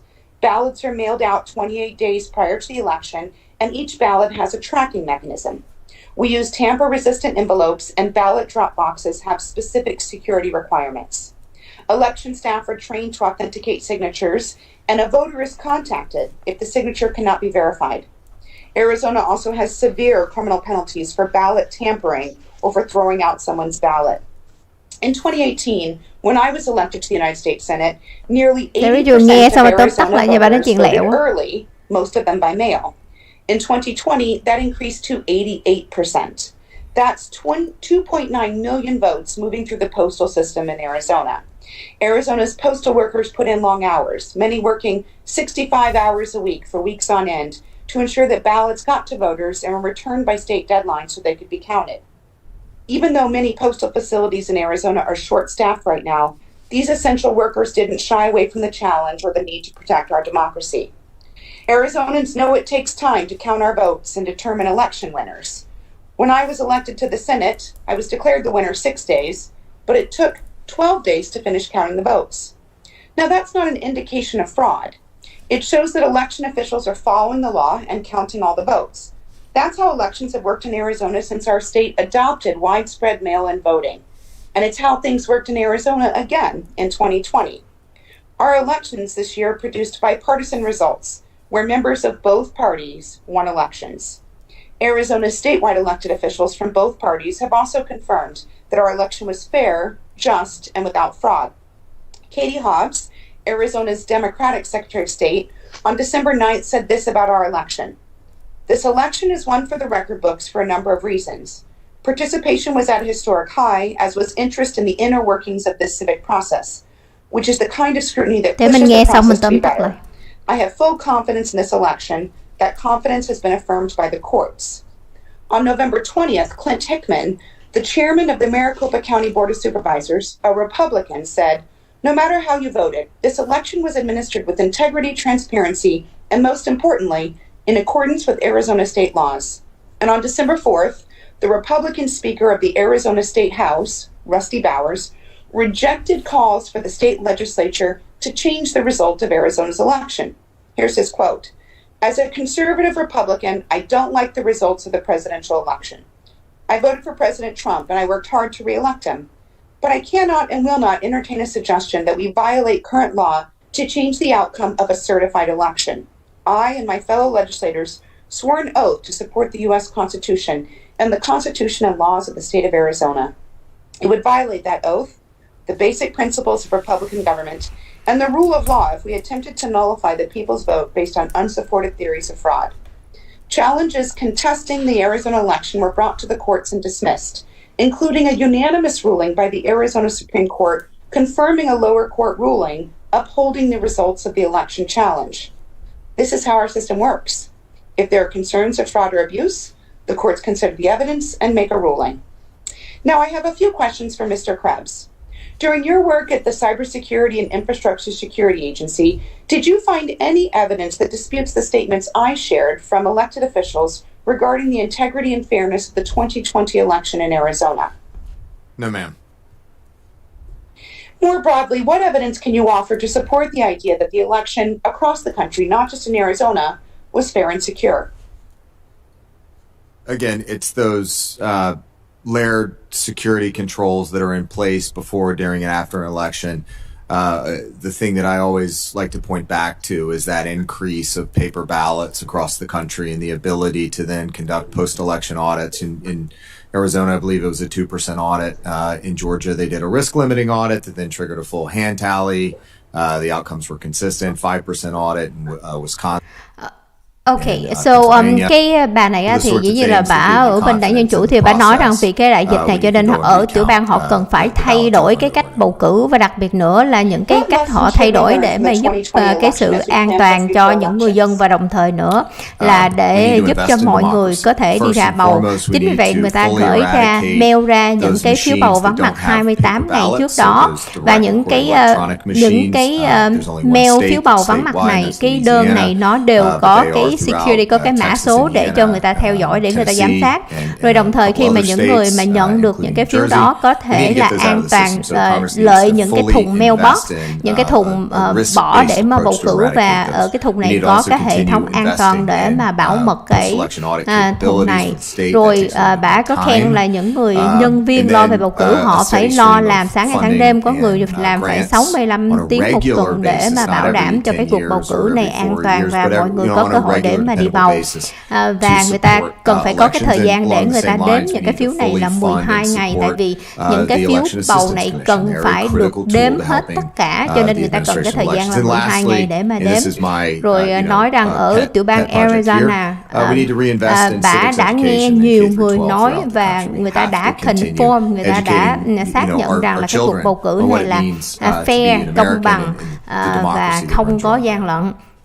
Và bà nói rằng là bà hoàn toàn có cái lòng tin tưởng với cái cuộc bầu cử này, và nói rằng là một số người của bầu cho Trump nói là không có chấp nhận cái này là tại vì người ta bỏ phiếu bầu cho Trump. Nhưng mà cái vấn đề ở đây không phải là cho Trump hay là người bầu cho Trump, nhưng mà cái vấn đề ở đây là chúng ta đã có được cái người dân bầu lên, và cái số phiếu bầu này đã được đếm và những người đại cử tri đã xác nhận được cái điều này. Cho nên nói rằng là cái nhóm người của chúng tôi đã tuyên thệ ở dưới tòa án, và cũng như có giữ cái tuyên thệ là chúng tôi bảo vệ cái hiến pháp và cũng như cái cuộc bầu cử ở Arizona. Cho nên tôi không có chấp nhận cho lật ngược lại cái cuộc bầu cử ở Arizona. But ultimately, it came down to those perception hacks. It came down to disinformation. And I think rumor control was an incredibly valuable tool that we need to think about from a government-wide perspective. How rumor control, I've said rumor control as a service. How can we use rumor control to help ensure counter disinformation on the vaccine for COVID as it rolls out? Those are the sorts of things we need to be thinking about. Thank you. Mr. Chairman, I overextended my time. I yield back and thank you for your indulgence. Well, thank you, Senator Sinema, for participating. I do want to just warn Mr. Palmer and Mr. Ryan, first of all, apologize for not having maybe any questions directed your way. I will, at the tail end of this, have another quick round of questions here. Senator Peters has some.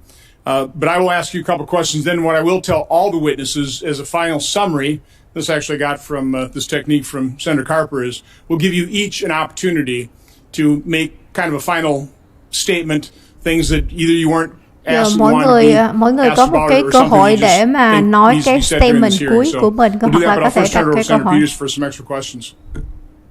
Có nghĩa là người ta tổng kết lại. Mr. Chairman, a question for Mr. Krebs. As you know, you and I have spoken about the rise of domestic extremist violence in the country and how we need to be conscious of that rise. And in August, cái vấn đề tôi với ông đã nói chuyện về cái vấn đề bạo loạn, và chúng ta cần phải hình đem về cái vấn đó. To election-related targets in the run-up to the 2020 election. Unfortunately and sadly, these warnings seem to have been well warranted.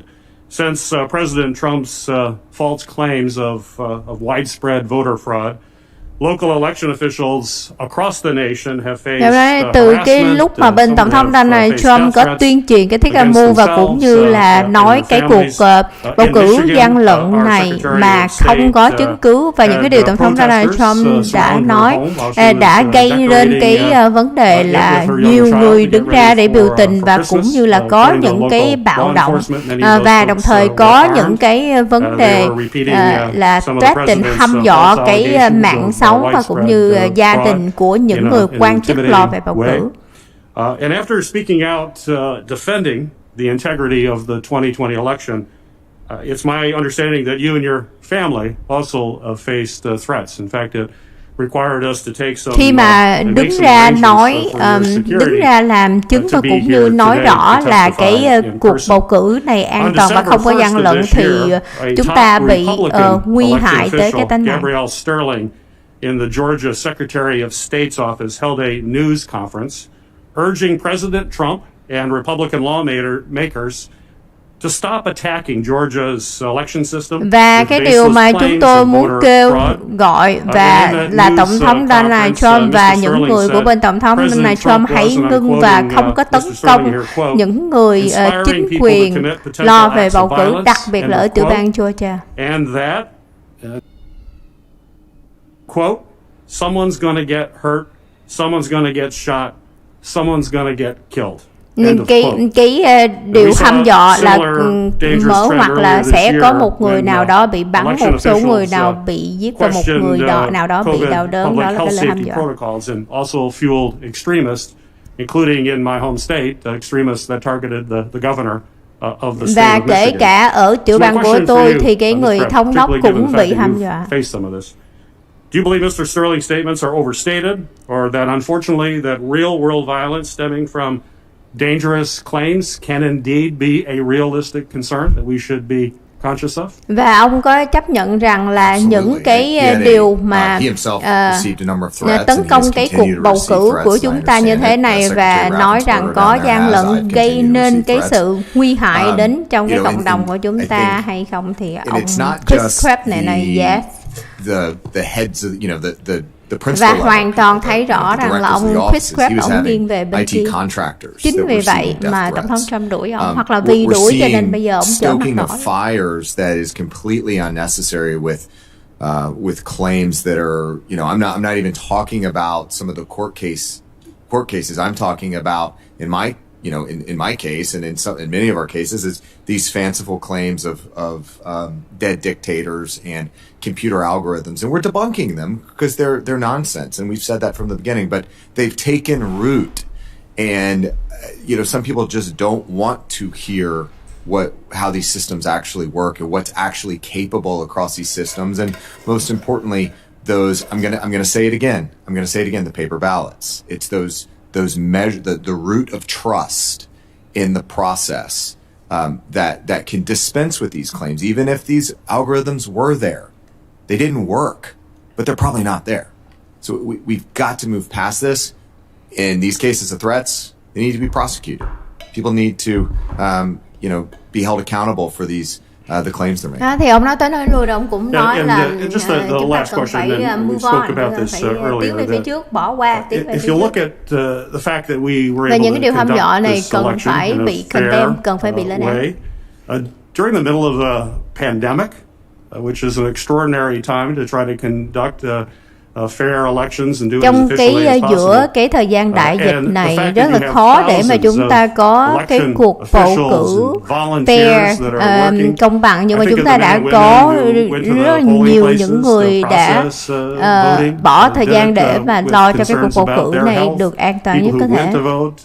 Their health, or folks who chose to vote absentee in order có một số người ta chọn là bầu cử ở nhà vắng mặt tại vì người ta không có muốn bị ảnh hưởng đến cái sức khỏe của. Và hiện bây giờ chúng ta đã có người đã được bầu và được lựa chọn, thì đối với tôi nghĩ rằng trong cái thời gian này là cái lúc mà chúng ta cần phải ăn mừng, chúc mừng rằng là chúng ta đã có cái cuộc bầu cử thành công tốt đẹp và chúng ta đã có những người, chúng ta đã bầu xong và đã có người lựa chọn. And that doesn't mean that we shouldn't be looking at ways to improve the system, to make nhưng sure mà dĩ nhiên là không phải là chúng ta không nên nhìn đến cái vấn đề lỗi của hệ thống, lỗi của nhân viên, but we should be also celebrating hay là lỗi của what just was pulled giống off như là in this country, nhân which is an vì nhân example sự. of how a democratic system can work efficiently, fairly, and even do it under extraordinary pressure. Thì dĩ nhiên là còn phải nhìn tới cái đó để mà giúp trong cái tương lai, nhưng mà hiện bây giờ là cái hệ thống nó đã xong và đã có bầu cử. The elections, I think, things I've even recommended about eliminating the DREs and having more audits available after the election, and that's going to require, again, that policy conversation. It's going to require investing in democracy. But we do need to recognize the fact that this was a historic election. We had 100 million voters by November 3rd. Ông nói rằng dĩ nhiên là sau cái cuộc bầu cử thì chúng ta cần phải có cái sự audit lại để make sure nó rõ ràng và an toàn. Nhưng mà có một điều chúng ta không thể nào mà từ chối được. Đợt bầu cử năm nay là bầu cử lịch sử của Mỹ, có trên cả 100 triệu người đã ra bầu cử. That risked their lives in a global pandemic to make sure that we could all get out there and vote. So we need to support them. I have significant đã có những người mà người ta đã thí mạng người ta để người ta giúp cho cái cuộc bầu cử này, thì một lần nữa chúng ta còn phải cảm ơn họ và chúng ta còn phải giống như là chịu cái cuộc bầu cử này để chúng ta có cái cuộc bầu cử này thành công. So we need to think about that and how to counter that going forward. Thank you. Thanks, Senator Peters. Now, this is a number of times we've talked about threat and violence against election workers, which obviously nobody on this committee condones at all. Ok, đã có nhiều lần chúng ta nói về cái vấn đề là những người giám sát viên cũng bị hù dọa, hăm dọa, và không có ai nói về cái vấn đề này. Okay, I wish Senator Paul were actually here to talk about. Và sáng nay thì tôi cũng nói mọi người luôn là chúng ta không có nên engage trong cái vấn đề là violence, bạo động. this level of threat across the political spectrum. Nobody should condone it. Certainly not this committee, certainly not this chairman. But that's what I think this hearing is about, is to provide the information, talk honestly about it. Take a look at allegations. If they can be explained, take them off the table. Và ông nói rằng những người nhân chứng và cũng như những người giám sát viên người ta cũng bị hù dọa, bị hăm dọa đến tính mạng. Chính vì vậy chúng ta cần phải có cái cuộc điều trần như vậy, tại vì cái cuộc điều trần này là về cái vấn đề là chúng ta cần lắng nghe để chúng ta thâu thập cái thông tin để chúng ta có thể giải quyết. Tại vì hình như cái kiểu ngày hôm nay trường nghe như là bên đảng Dân Chủ họ từ chối, họ phản đối có những cái cuộc biểu điều trần như vậy, để họ nói rằng cái cuộc điều trần như vậy nó nguy hiểm đến cái nền tự do của Mỹ, nó làm cho người ta không còn tin tưởng cái hệ thống nữa. Chính vì vậy người ta ông thượng nghị sĩ Johnson ông cứ lặp đi lặp lại là chúng ta cần phải có cuộc điều trần này. When I got to Ohio State, I found out there was a little town just north of Columbus called Delaware. And so my 4 years at Ohio State, I'm thinking of Delaware. I'm thinking, it's a little town just north of Columbus. And then I found out later on it's a state.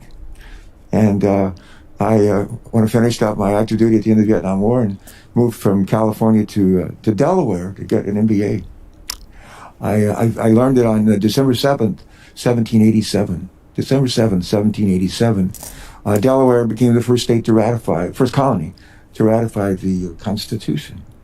And then 12 others followed suit, and we ended up with a country that prevails to this day.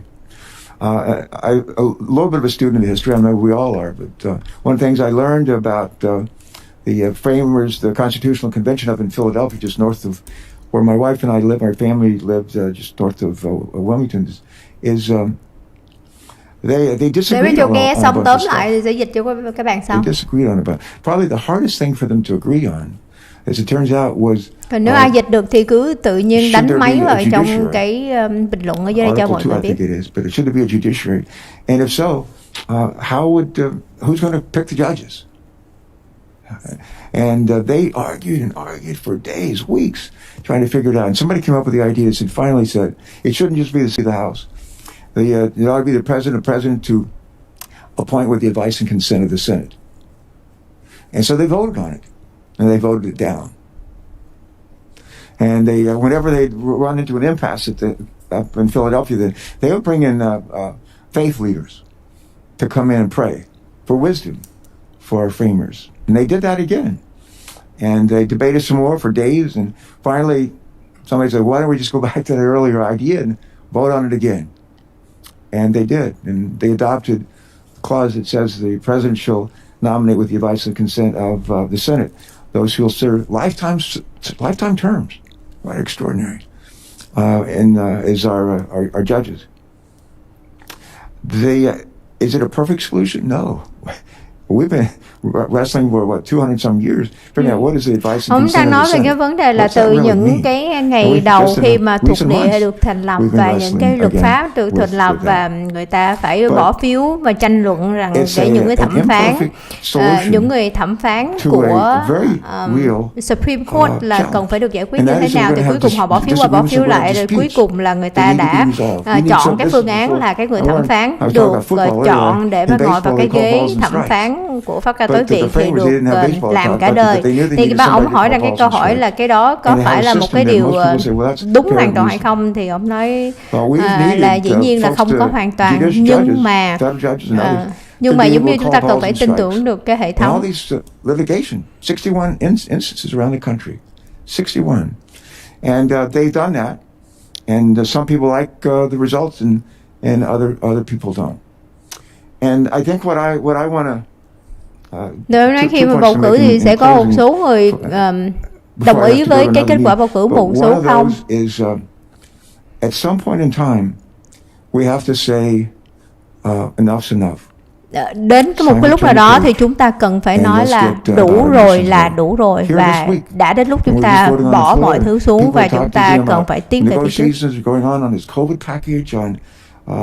Addressing the climate change and ways that create jobs.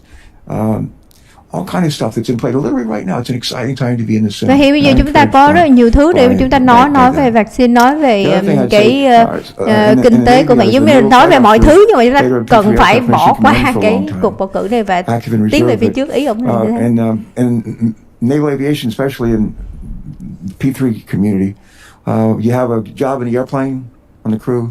You have a job on the ground. And for a while, my job was I was a squadron air intelligence officer when we were in Southeast Asia. And so I have a huge respect for intelligence agencies, and we got a bunch of them, and really good ones. One of our friends, one of our former colleagues, was a former senator from Indiana, and he ended up as a DNI, Director of National Intelligence, and a good friend of I think all of us. And Dan, I talked to him when he stepped down as head of DNI, and I asked him. I said, just talk to me as a friend and off the record. And I guess I'm going on the record with, but I said, are you convinced that the Republicans, are you convinced that the Russians were involved in trying to put their hands or fingers on the scales on the presidential elections in 2016? He said, without a doubt they were. And I said, well, there's like 17 or so intelligence agencies. They say, does some of them feel that way? And he said, no, all of us do. It's unanimous. Everybody feels that the Russians were interfering in our election in 2016, and they wanted to change the outcome. And they said they weren't trying to help Hillary Clinton. They were trying to help Donald Trump. And I'm not asserting that they were doing that at his request, but in a way maybe they were. Come to think of it, but. There's no question they were involved, and with the purpose was a single purpose, the Russians, and we caught them red-handed, and on that for 4 years now. We need to get over it. We need to get over it. I respect enormously the work of our intelligence agencies. I think we all do, but Ông nói năm 2016 sau cái cuộc bầu cử đó thì cái câu hỏi là mọi người có tin tưởng rằng là cái cuộc bầu cử chúng ta bị thao túng hay là có bị nhúng tay từ bên Russia vào không, thì đa số những người trả lời là yes, và có một số người, có 17 người trong quốc hội cũng cố gắng để mà làm để mà giúp cho bà Clinton, và đồng thời nữa chúng ta cứ nhai đi nhai lại về cái vấn đề là bên Russian ảnh hưởng đến cái cuộc bầu cử này. Chúng ta đã nói cái điều đó 4 năm rồi, thì đến bây giờ chúng ta cần phải bỏ qua, không có nói nữa và tiến về phía trước, move về phía trước. Nếu như ông nói từ năm 2016 đến bây giờ 4 năm đã nói về cái vấn đề là chúng ta có cái sự nhúng tay vào rồi, thì đến bây giờ chúng ta không có nên nói nữa và tiến về. Nói chuyện gì cũng nói. The southernmost county is called Sussex County, and there's a town in Sussex County called Seaford, which is famous for being the first nylon plant in the world. It was built in Seaford, Delaware. And they had like 4,000 people working there from World War II up until about 10 years ago. And there's a church close to the plant there. It's a Methodist church. And the minister used to be there as an old guy, Reverend Reynolds, whose son was a Republican state rep and a football coach and a great guy. And Reverend Reynolds, when I got elected governor, he said to me, he wanted to come and sit and talk to me and visit with me and share some thoughts. And I said, sure. And everybody's known in our lives, I'm sure a chairman or ranking member, people that we've known in our lives, they're just wise. They just have a lot of wisdom, and every now and then they share it with us.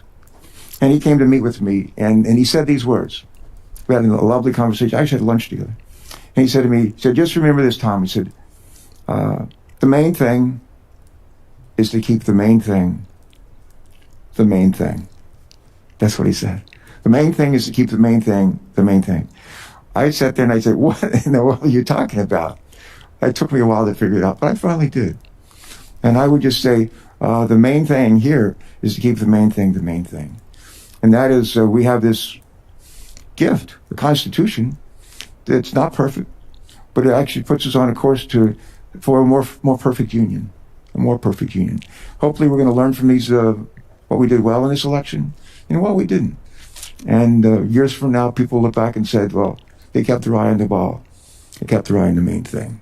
If we do that, history will look well on our efforts. So thank you, Mr. Chairman. Thank you, to our ranking member, Senator Pierce. Thank you. And to our witnesses again, thank you all. Ông nói là ông có nói chuyện với một cái ông nào đó cái thời đó làm ở Railroad. Sorry, để tôi nghe. Need to have confidence in the integrity of our election.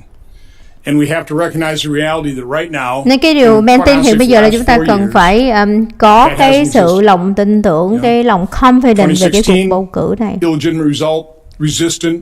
You remember the famous tweet by Mark Zaid. I can't remember that off the top of my head, but something like, coups begun, impeachment will follow.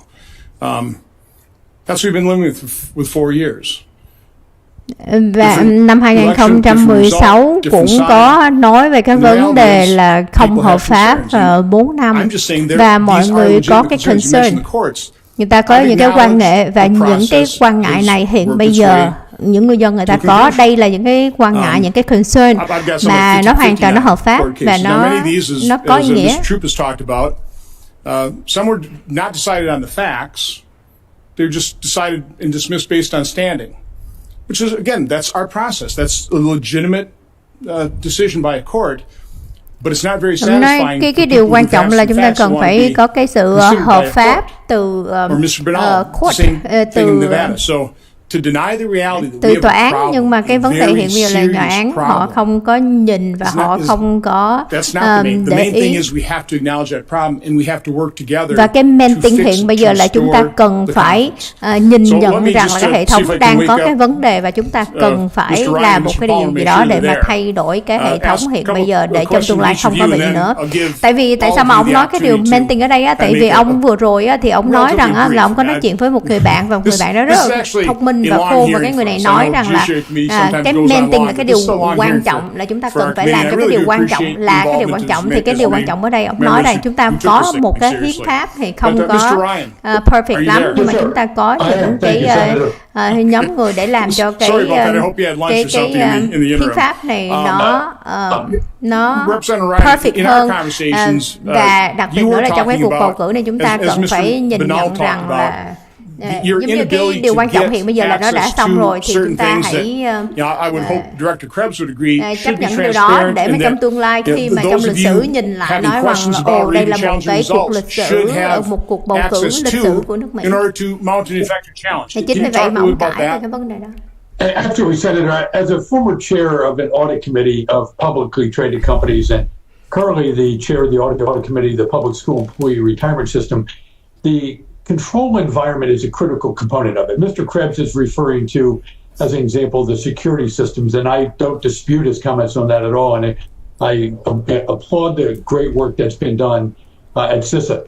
But until the entire control environment, that's the tone at the top, has been properly evaluated and documented to where you can have a Six Sigma or lean systems approach that allows you to be able to have this transparent, auditable result, it violates one of the basic principles of any systems of internal controls.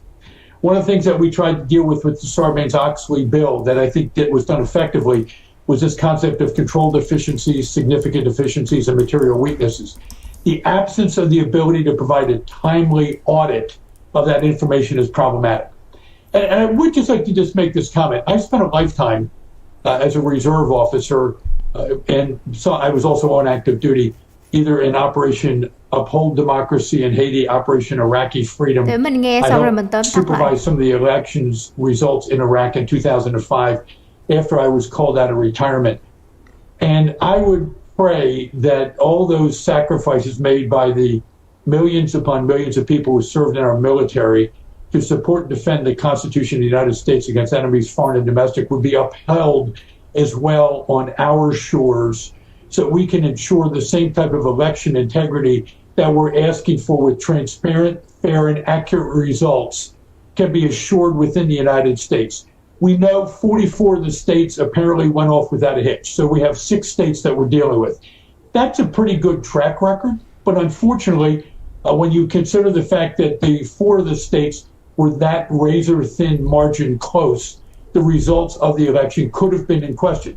I concur, Senator, that most of the results have already been looked at from a challenge from a legal perspective, so it's probably a moot point for the current election, but I pray that the Senate will take up this battle standard and say we need to really reaffirm to make sure that the people have the faith and confidence in our election systems. I try to live by a triangle of faith. The faith is to believe is to have faith, and to have faith is to have trust. Whenever that trust triangle is broken, we will have difficulties and discord will follow. And I pray to God that every person listening to this testimony hears your words and says, let's have a peaceful resolution of all of these concerns that we have so we can get on with business as usual. Well, thank you, Representative Ryan, and thank you for your service. And we will come back to you for your closing comment. Mr. Palmer, in our discussion prior to this hearing, and again, I appreciate your service and in your membership of the commission, you talked about some things that troubled you with this election. Can you just kind of review those with the committee? Well, a few of the things that I was concerned about, I think that có một số điều mà chúng raised the tôi đang emotions lo ngại from the political campaigns. Some of it was the treatment of poll watchers. về I believe transparency is a really important campaign thing, này and one of the là một concerns cái I điều had was về that people đối need to be xử với treated with những respect. người I giám sát understand as an viên, election những administrator người giám that sát viên often họ we are cần doing được our job and we don't believe đối xử anybody một cách needs to be tôn trọng. watching the process. But some of the reports, Thì it gets tôi back đồng ý to là sort of chúng this, ta the không way we cần treat những người each giám other sát in this viên country. phải theo dõi từng and cái if a poll watcher is tiến trình, observing the nhưng mà process, đặc they biệt là have a cái right to be there to observe the những người process. They giám need to be sát viên respectful họ of the có election quyền official. để mà đến đó để There mà were giám some sát, significant và reports đồng thời that nữa that là process họ was, nên được đối was xử một cách interfered tôn with. trọng. And people were treated very poorly. Nhưng mà cái vấn And đề it's ở not đây the là first những time. người I này worked at the bị Department of đối Justice and xử the rất Civil là Rights tệ hại. Division. And one of the things that I saw a lot often was based on party or race. You know, citizens treat each other poorly, and even in the context of Và elections. And so ở I think that có điều we không need to phải là make chỉ a chỗ bầu cử commitment, mà ở đất of nước respect Mỹ toward mà each other những and to người each political campaign. dân đối xử với nhau rất là tệ khi mà You know, chi I think that was the dựa major vào issue. I think that một cái hearing a đường lot hướng of của the một cái đảng reports nào đó. about the inaccuracy of the voter rolls, I've been talking about this for a long time. It's because there's just not the focus or the resources provided at the state or local level, in my opinion, to maintain the accuracy of the voter rolls. I think that a lot can be done in a non-partisan way, in a very Vì cái smart way nhiệm with vụ của technology. một người cử tri, những người bỏ Election phiếu officials don't often have không có được rõ ràng. the Đây cũng latest là một cái technology, điều tại and so vì những upgrades to người voter registration systems and nhân to viên và resources những of người data can help them clean and make sure their rolls officials về are as lo về bầu accurate as cử can be. họ không And có frankly, I làm just think rõ that để cho những this người has cử tri người become ta biết. somewhat of a partisan issue, and therefore Và cái điều any này là attempt tại to vì maintain những the accuracy người of the quan rolls chức lo can về be bầu seen cử as a họ negative. This is what không có happens is trung that thực để mà đứng if you giữa. have highly inaccurate rolls, then there's perception of fraud. Sometimes there's actual fraud. We actually see that. And it may not change những an cái election except điều in a xảy close ra race, có cho thấy là but cái our khả job as năng để administrators mà to make có sure gian that lận there và is, actually nó no đã có gian lận. fraud and mitigate and minimize any irregularities. That's the goal. Only with technology and resources and a commitment to doing it will we see those instances decrease. And that's my, Và I cái believe goal của technology chúng ta ở and đây là chúng resources ta are cần some phải bipartisan ways có to decrease that. So. resource và technology để mà chúng ta điều tra và cũng như là làm rõ cái vấn đề này để không có bị chậm tương lai. Can you just quickly, and I mean quickly, go through kind of what that certification process is? And I think that was one of the issues you did see is, you know, somebody trying to Và ông có get thể back into chia those sẻ lại machines cách nhanh chóng bằng inside cái that certification process, cái process. hệ thống để mà người ta certify như thế nào? Well, we have a certification process for voting systems. One of the vulnerabilities that we have, một trong những cái lỗ hổng mà chúng ta is có that the đang những người non-voting systems that are tied to the internet, they perform important functions like voter registration, electronic poll books. Những cái There máy is no voting standards system or này đã testing, câu vào and internet. what's one of the things that we're trying to do at the EAC with adequate funding we could do, but it's a big gap in our defenses, and it's one that we may not have been burned this time, but it is a vulnerability, and we need to take care of it. Okay, well, thank you. Well, now we'll move to closing statements here, and we'll go in reverse order. So, again, former Director Krebs, again, I appreciate your service to the country. I appreciate what you accomplished. I mean, as you know, I've acknowledged that repeatedly. I mean, I think the fact that we've gone from 82 to 95% paper backup, that's all great stuff. And I certainly appreciate you coming here and testifying today. So I'll let you, with any closing comments, go ahead. Thank you, Chairman Johnson. I'm going to keep this short because I think this is a historic hearing for me. This may be the longest hearing that I've had in this chamber. Đây là cái cuộc điều trần mà tôi cảm thấy là dài nhất đối với tôi. Cho nên tôi sẽ nói ngắn hơn. You were key in getting us across the finish line in the Senate and ultimately in November of 2018. So thank you for your leadership there, supporting other key initiatives for the agency, including the administrative subpoena bill. So thank you for that. Just a quick comment to the team at CISA, if they're watching, it was an honor to lead. Thank you for that opportunity. Tôi muốn gửi lời đến cái đội của tôi là một cái sự hãnh diện của tôi đã được dẫn dắt cái team này, và quý vị và các bạn còn tương lai rất là sáng trong tương lai. Tại vì ông có cái lời nhắn là cái team, tại vì ông không có làm việc với cái team nữa. Thank you, Mr. Chairman. We cannot ignore chúng ta không thể nào làm ngơ cái vấn đề bầu cử gian lận. Chúng ta không thể nào chỉ ước là nó bỏ đi. Cái điều mà bên truyền thông hiện bây giờ đang cố gắng làm là họ rất là thiên vị, và họ cố gắng họ nói rằng là những cái bằng chứng tôi đã thấy chính mắt của tôi là bằng chứng nó không có tồn tại. Những cái điều này đang xảy ra là real, sự thật. Những cái vấn đề này đang xảy ra, cho nên chúng ta cần phải address cái vấn đề này. Chúng ta không thể nào intimidate, mình nhát, mình hù dọa để cho cái vấn đề này nó bỏ đi. Nó rất là quan trọng để cho chúng ta thấy là những người quan chức bầu cử không có bị hù dọa. Nhưng mà đã có rất là nhiều những người đã đứng ra để nhân chứng và chia sẻ về cái vấn đề này, về cái vấn đề gian lận, nhưng mà lại có rất là nhiều những người đã cũng bị hù dọa. Đối với tôi không có lo, và tôi không có lo ngại là ai hù dọa tôi hết, tại vì tôi đang làm việc cho cái việc đúng. Or going after their safety or their lives. That cannot stand either. Những cái điều hăm dọa về cái cuộc sống và tính mạng của người ta, những cái điều này không thể nào được chấp nhận. Some stonewalling attempts. One other that we ran across in Nevada is that we had postal service employees that we knew of that were directly told to deliver ballots to undeliverable addresses. Biết rằng là những người nhân viên làm ở trong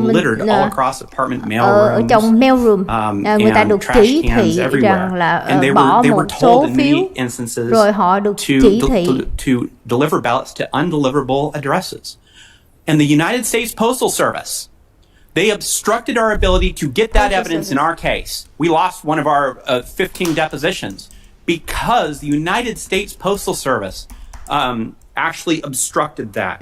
Cái dịch vụ bưu điện họ it raises the question with all this stonewalling that we encountered. What do you have to hide? 15 cái And I think we know in this case what there is to hide. Và cái câu hỏi ở đây là quý vị đang giấu cái gì? Quý vị đang cố gắng che đậy cái gì? That's why it's so important that we take this so incredibly seriously. Senator Hawley told a very important story about his constituents, and I asked all senators to think about their constituents, to think about how you're supposed to tell your chúng ta constituents phải to suy turn out nghĩ to về vote. cái quyền lợi bầu cử của những người dân, làm cách nào để mà mình kêu họ và mình nói cho họ rằng quý vị hãy nên đi bầu đi, nhưng mà họ không biết được là cái phiếu bầu của họ có được tính hay không, hay là cái phiếu bầu của họ bị đá ra vì họ tính những cái phiếu bầu không hợp pháp. Chúng ta không thể nào giả dụ hoặc giả bộ như là những cái vấn đề này không có xảy ra. Chúng ta là đất nước hợp chủng quốc Hoa Kỳ, chúng tôi không chạy khỏi những cái điều này, nhưng mà chúng ta cần phải đối mặt và chúng ta phải sửa sai. Và hiện bây giờ nó nằm ở trên vai, trên mỗi người của chúng ta, và đây là nhiệm vụ chúng ta cần phải làm. Ông nói chuyện rõ mà cứng quá ha. Senator, thank you very much for candidly, your courage in having this hearing. If I could just conclude with these comments. Our nation is at a crossroads. Tôi muốn kết với cái no matter what happens with any of the work that is being done relative to looking at this, since probably about the year 2000, and apparently even went back as far as 1787, although I wasn't there for that particular meeting. Shortly thereafter, but not that những cái điều gì xảy ra năm 2016 và ngược về trước đó và sớm hơn đó nữa. It has gotten significantly worse. It's one of the reasons I ran for office and was elected in 2016, obviously later in my life. We have to examine the processes from start to finish. Chúng ta cần phải điều tra xem cái process này từ đầu cho tới cuối. I actually recommend using the assisted standards. And for all the poll chúng tôi khuyến khích rằng chúng ta cần phải có những cái standard. God bless them for the great work that they've done. By the same token, there's a point in time now where we as a nation have to sit back and say we have to solve these problems. Và đây là cái lúc mà chúng ta cần phải ngồi xuống và nhìn nhận chúng ta cần phải solve cái problem. The ability of the person to be able to change the system of control so that we can no longer rely on. Cái khả năng mà bên ngoài có thể ảnh hưởng đến cái cuộc bầu cử của chúng ta, cái khả năng mà người ta có thể vào cái hệ thống để mà thay đổi cái kết quả. Was bringing up the concerns she had about the strength and stability of the banking industry, and she was vilified. Michael Lewis, when he wrote The Big Short, was vilified. The assumption was that no documentation loans were not dangerous. Ignore that concern that both of them had. Nothing to be concerned about.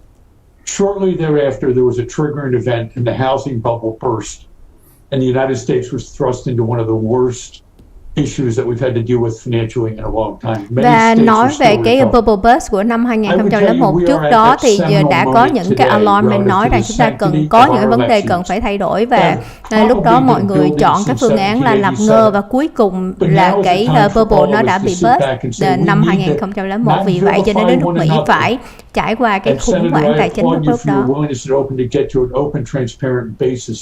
Cho nên bây giờ thì chúng ta cần cho nên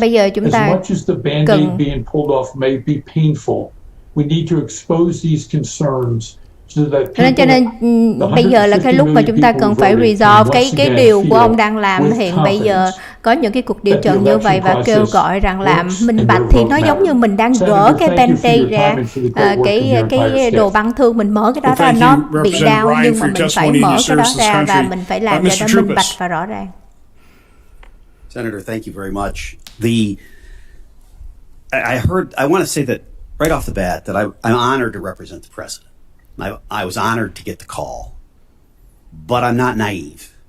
One of the reasons I was called is because virtually every major law firm in this country and in this city refused to represent the president, not because of the lack of merit of his claims. We've certainly demonstrated there's merit, but because of the cancel culture, because of the environment that has been created by the left, that has intimidated lawyers. Nói cái điều mà tôi kêu gọi ở đây là tại vì ở bên truyền thông và cũng như là do bên cánh tả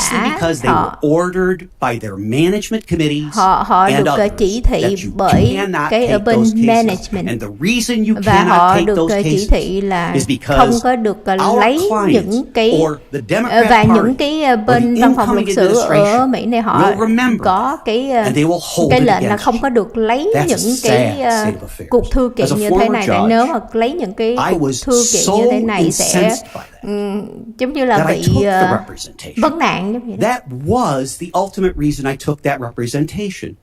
And I've heard a lot today. Và chính vì có những cái điều như vậy cho nên tôi muốn nhận vào những cái case này.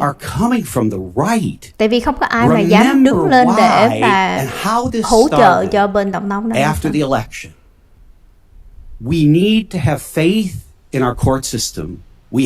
Chúng ta cần phải có cái lòng tin tưởng vào cái cuộc bầu cử này, và cái cuộc bầu cử này bị đè bẹp như bị, và những cái người luật sư cũng bị đè bẹp bởi cái bên cánh tả. Cái điều đó rất là đáng buồn. Otherwise, as we're finding out all over the country, these items just disappear. Number two, I wanted to say, as I've said throughout my testimony, that One of the reasons people are doubting the election một trong những cái lý do mà is người ta because the nghi ngờ other cái cuộc side bầu here, cử này the Biden là tại vì cái campaign's bên primary cái cánh bên kia defense ở is bên cái chiến dịch của hear Trump, the evidence. của Biden, Don't người ta let quyết định là them người ta win. không có muốn hồi đó nghe Don't cái have điều a cáo court buộc này, người rule ta on không the có muốn substance. nghe Let's be honest, that's và what's không có going muốn on. đối mặt với cái And so vấn đề that's đang xảy ra why hiện bây giờ, the và họ public không có doesn't muốn là tòa trust án this nhận outcome. vào những cái It's case not này. about the president. It's Đây không phải là about what về the other side về is người tổng doing thống, to mà ở đây là cái điều intimidate mà and cái force ở bên people cái nhánh bên not kia, to bên tay listen, trái họ làm not to để take mà the họ evidence. đàn I've áp heard và lots of họ fancy words here hăm today, dọa but những if người you khác là give không được transparency, if you let the issues come out, nhúng tay vào cái and I've vấn đề này, represented không được Republicans nhúng and I've tay vào để mà represented làm cho minh Democrats, bạch cái điều này. and at the end of the day, lawyers do their job when it is in the open and we are able to present the evidence. And I Và so đến appreciate cuối the ngày fact thì những cái that người you, luật a sư họ non-lawyer, cần phải is được taking quyền, on họ this task những here. người luật sư But họ finally, cần I phải have được to say, quyền tự do để mà họ we bày had tỏ cái ý kiến và cũng như là 4,000 people đại diện cho cái case của người volunteer ta. from everywhere in the country to come to Wisconsin to participate in the process. Chúng ta có We had trên over 4.000 những người ở khắp volunteers nơi, over a 10-day họ Take their thiện own nguyện time, để mà their họ own đến money, come tiểu from bang all over the Arizona country. này để mà And they họ came có and thể they, làm những and they attended the recount and they participated. và chúng ta And I có said trên to the 2.000 mấy recount người on the khắp floor, nơi, người ta bỏ cái thời gian của người ta để mà người ta I tham said, gia vào cái if you are recount. losing your faith in the greatness of this republic, look at this recount. Look at the number of people from the Trump campaign and from the Biden campaign that would give of their time and effort to be here, in that case in Madison, Wisconsin. It was humbling, truly humbling for me and everyone on our legal team and everyone who was there. Giống như ông đang We khen have a ngợi những great người system mà đã and bỏ people thời gian ra want để to mà participate. Let's make it bỏ cái thời gian transparent. và bỏ cái And tiền again, bạc I can't thank those của họ volunteers để enough. mà họ volunteer They're the thiện ones who nguyện make this để democracy work. mà Thank you, tham Mr. gia Church. về I cái vấn noticed đề Mr. này. Banal shaking his head when you were talking about the fact that lawyers from large law firms were more than discouraged. They were actually prevented from Và ông có nói rằng có rất là nhiều những cái tập đoàn luật sư họ bị discouraged, giống như bị hăm dọa và cũng như là không có dám nhận những cái case này. Vice President Biden victory. Commissioner Palmer. Thank you for the opportunity to testify today. I will make a few comments. The EAC is looking at holding a series of hearings and to issue a report on some nonpartisan recommendations. There's going to be a lot of policy disputes around the country and state legislatures, and that could be debated back and forth about what's the best policies on certain areas. But we as the election administration community want to do better. We understand that oftentimes there are flaws. Nó nói dĩ nhiên là những cái luật thì sẽ có cái vấn đề là sẽ nói qua nói lại hoài, sẽ không bao giờ hết, nhưng mà cái nhiệm vụ của những người lập pháp của chúng ta là cần phải làm rõ về cái vấn đề này. Is more education and more training and more resources when available. And that is really the recipe, I believe, moving forward, is if you want to improve the performance of election officials and their election workers within an office and our poll workers, it will take a commitment of time, resources, and training to do so. And the EAC is prepared to do that free to localities if with appropriate funding. Ông nói rằng là khi mà cần phải có training và ở địa phương họ cần phải có thêm vốn để mà làm rõ cái vấn đề này thì họ có phân, giống như họ có những cái quỹ để mà hỗ trợ cho cái vấn đề này. Tại quý vị biết là những người tiểu bang người ta ưa nói rằng để mà điều tra hoặc là để mà làm sáng tỏ cái điều này nó tốn nhiều thời gian và tốn tiền, thì ông này nói rằng là họ có những cái quỹ để mà làm cái đó, để mà hỗ trợ cho tiểu bang nếu họ muốn thật sự muốn làm rõ. I love Senator Carper's comments about December 7, 1787. Ông thẩm phán này nhìn hiền quá. Đây là người thẩm phán về hưu rồi. In that spirit. I'm also reminded of one of President Lyndon Johnson's favorite quotes from the prophet Isaiah. come let us reason together. And I think this has been a time of reasoning together and listening in the great traditions of the United States Senate. So let me close with ông nói rằng đây là cái lúc mà những người thẩm phán tòa án cần phải đến cùng đến với nhau together để mà nghe những cái điều trần và cũng như là nghe những cái vấn đề đang xảy ra để mà giải quyết. He told the audience, and it was in very hushed tones, because whatever your politics were, Alan Simpson was a great man and recognized to be that. And he closed with these words: in politics, if you don't have integrity, you don't have anything. And what this hearing is trying to do is to how can we, in fact, promote not just confidence in government, but how can we, in fact, promote the integrity and honesty, which is at the bedrock of the kind of government in whom we can trust. So thank you for the honor of appearing before the committee. Well, thank you, Judge Starr, for your participation, for your service to this country. Cái điều mà chúng ta cần phải nói đến ở đây làm thế nào để mà chúng ta promote lại cái lòng tự tin của người dân, và đặc biệt nữa làm thế nào mà để chúng ta cần phải promote cái integrity của cái cuộc bầu cử này. Integrity là cái lòng chính trực của cái cuộc bầu cử.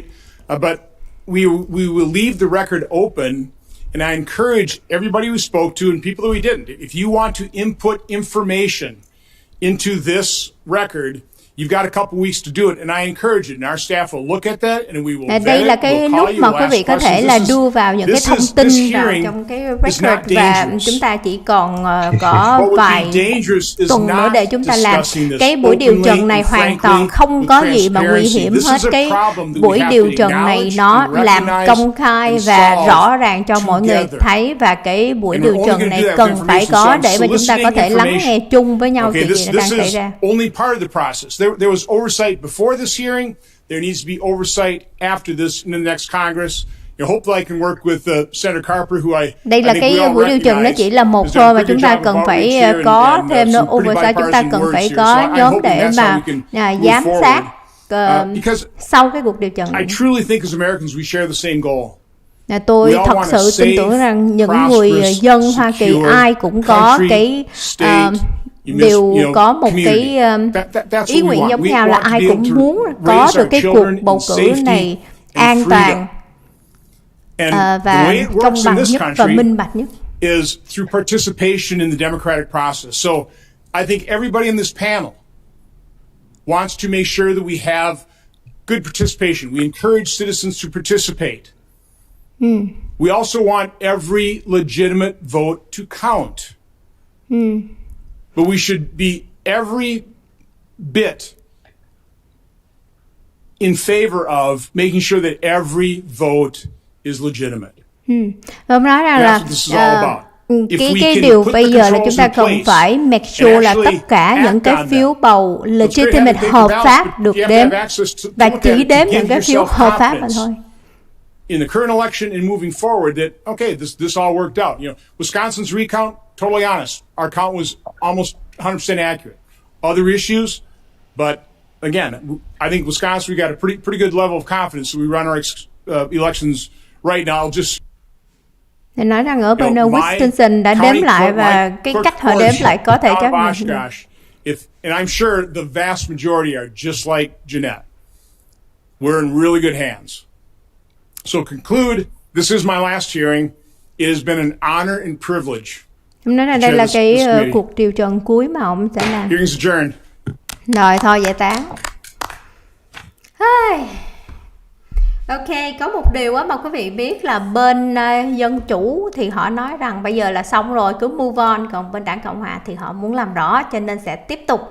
Ok, rồi xin cảm ơn quý vị rất là nhiều đã đồng hành cùng với Rachel trong cái buổi ngày hôm nay. Bây giờ thì xin chào tạm biệt quý vị nha. Bye.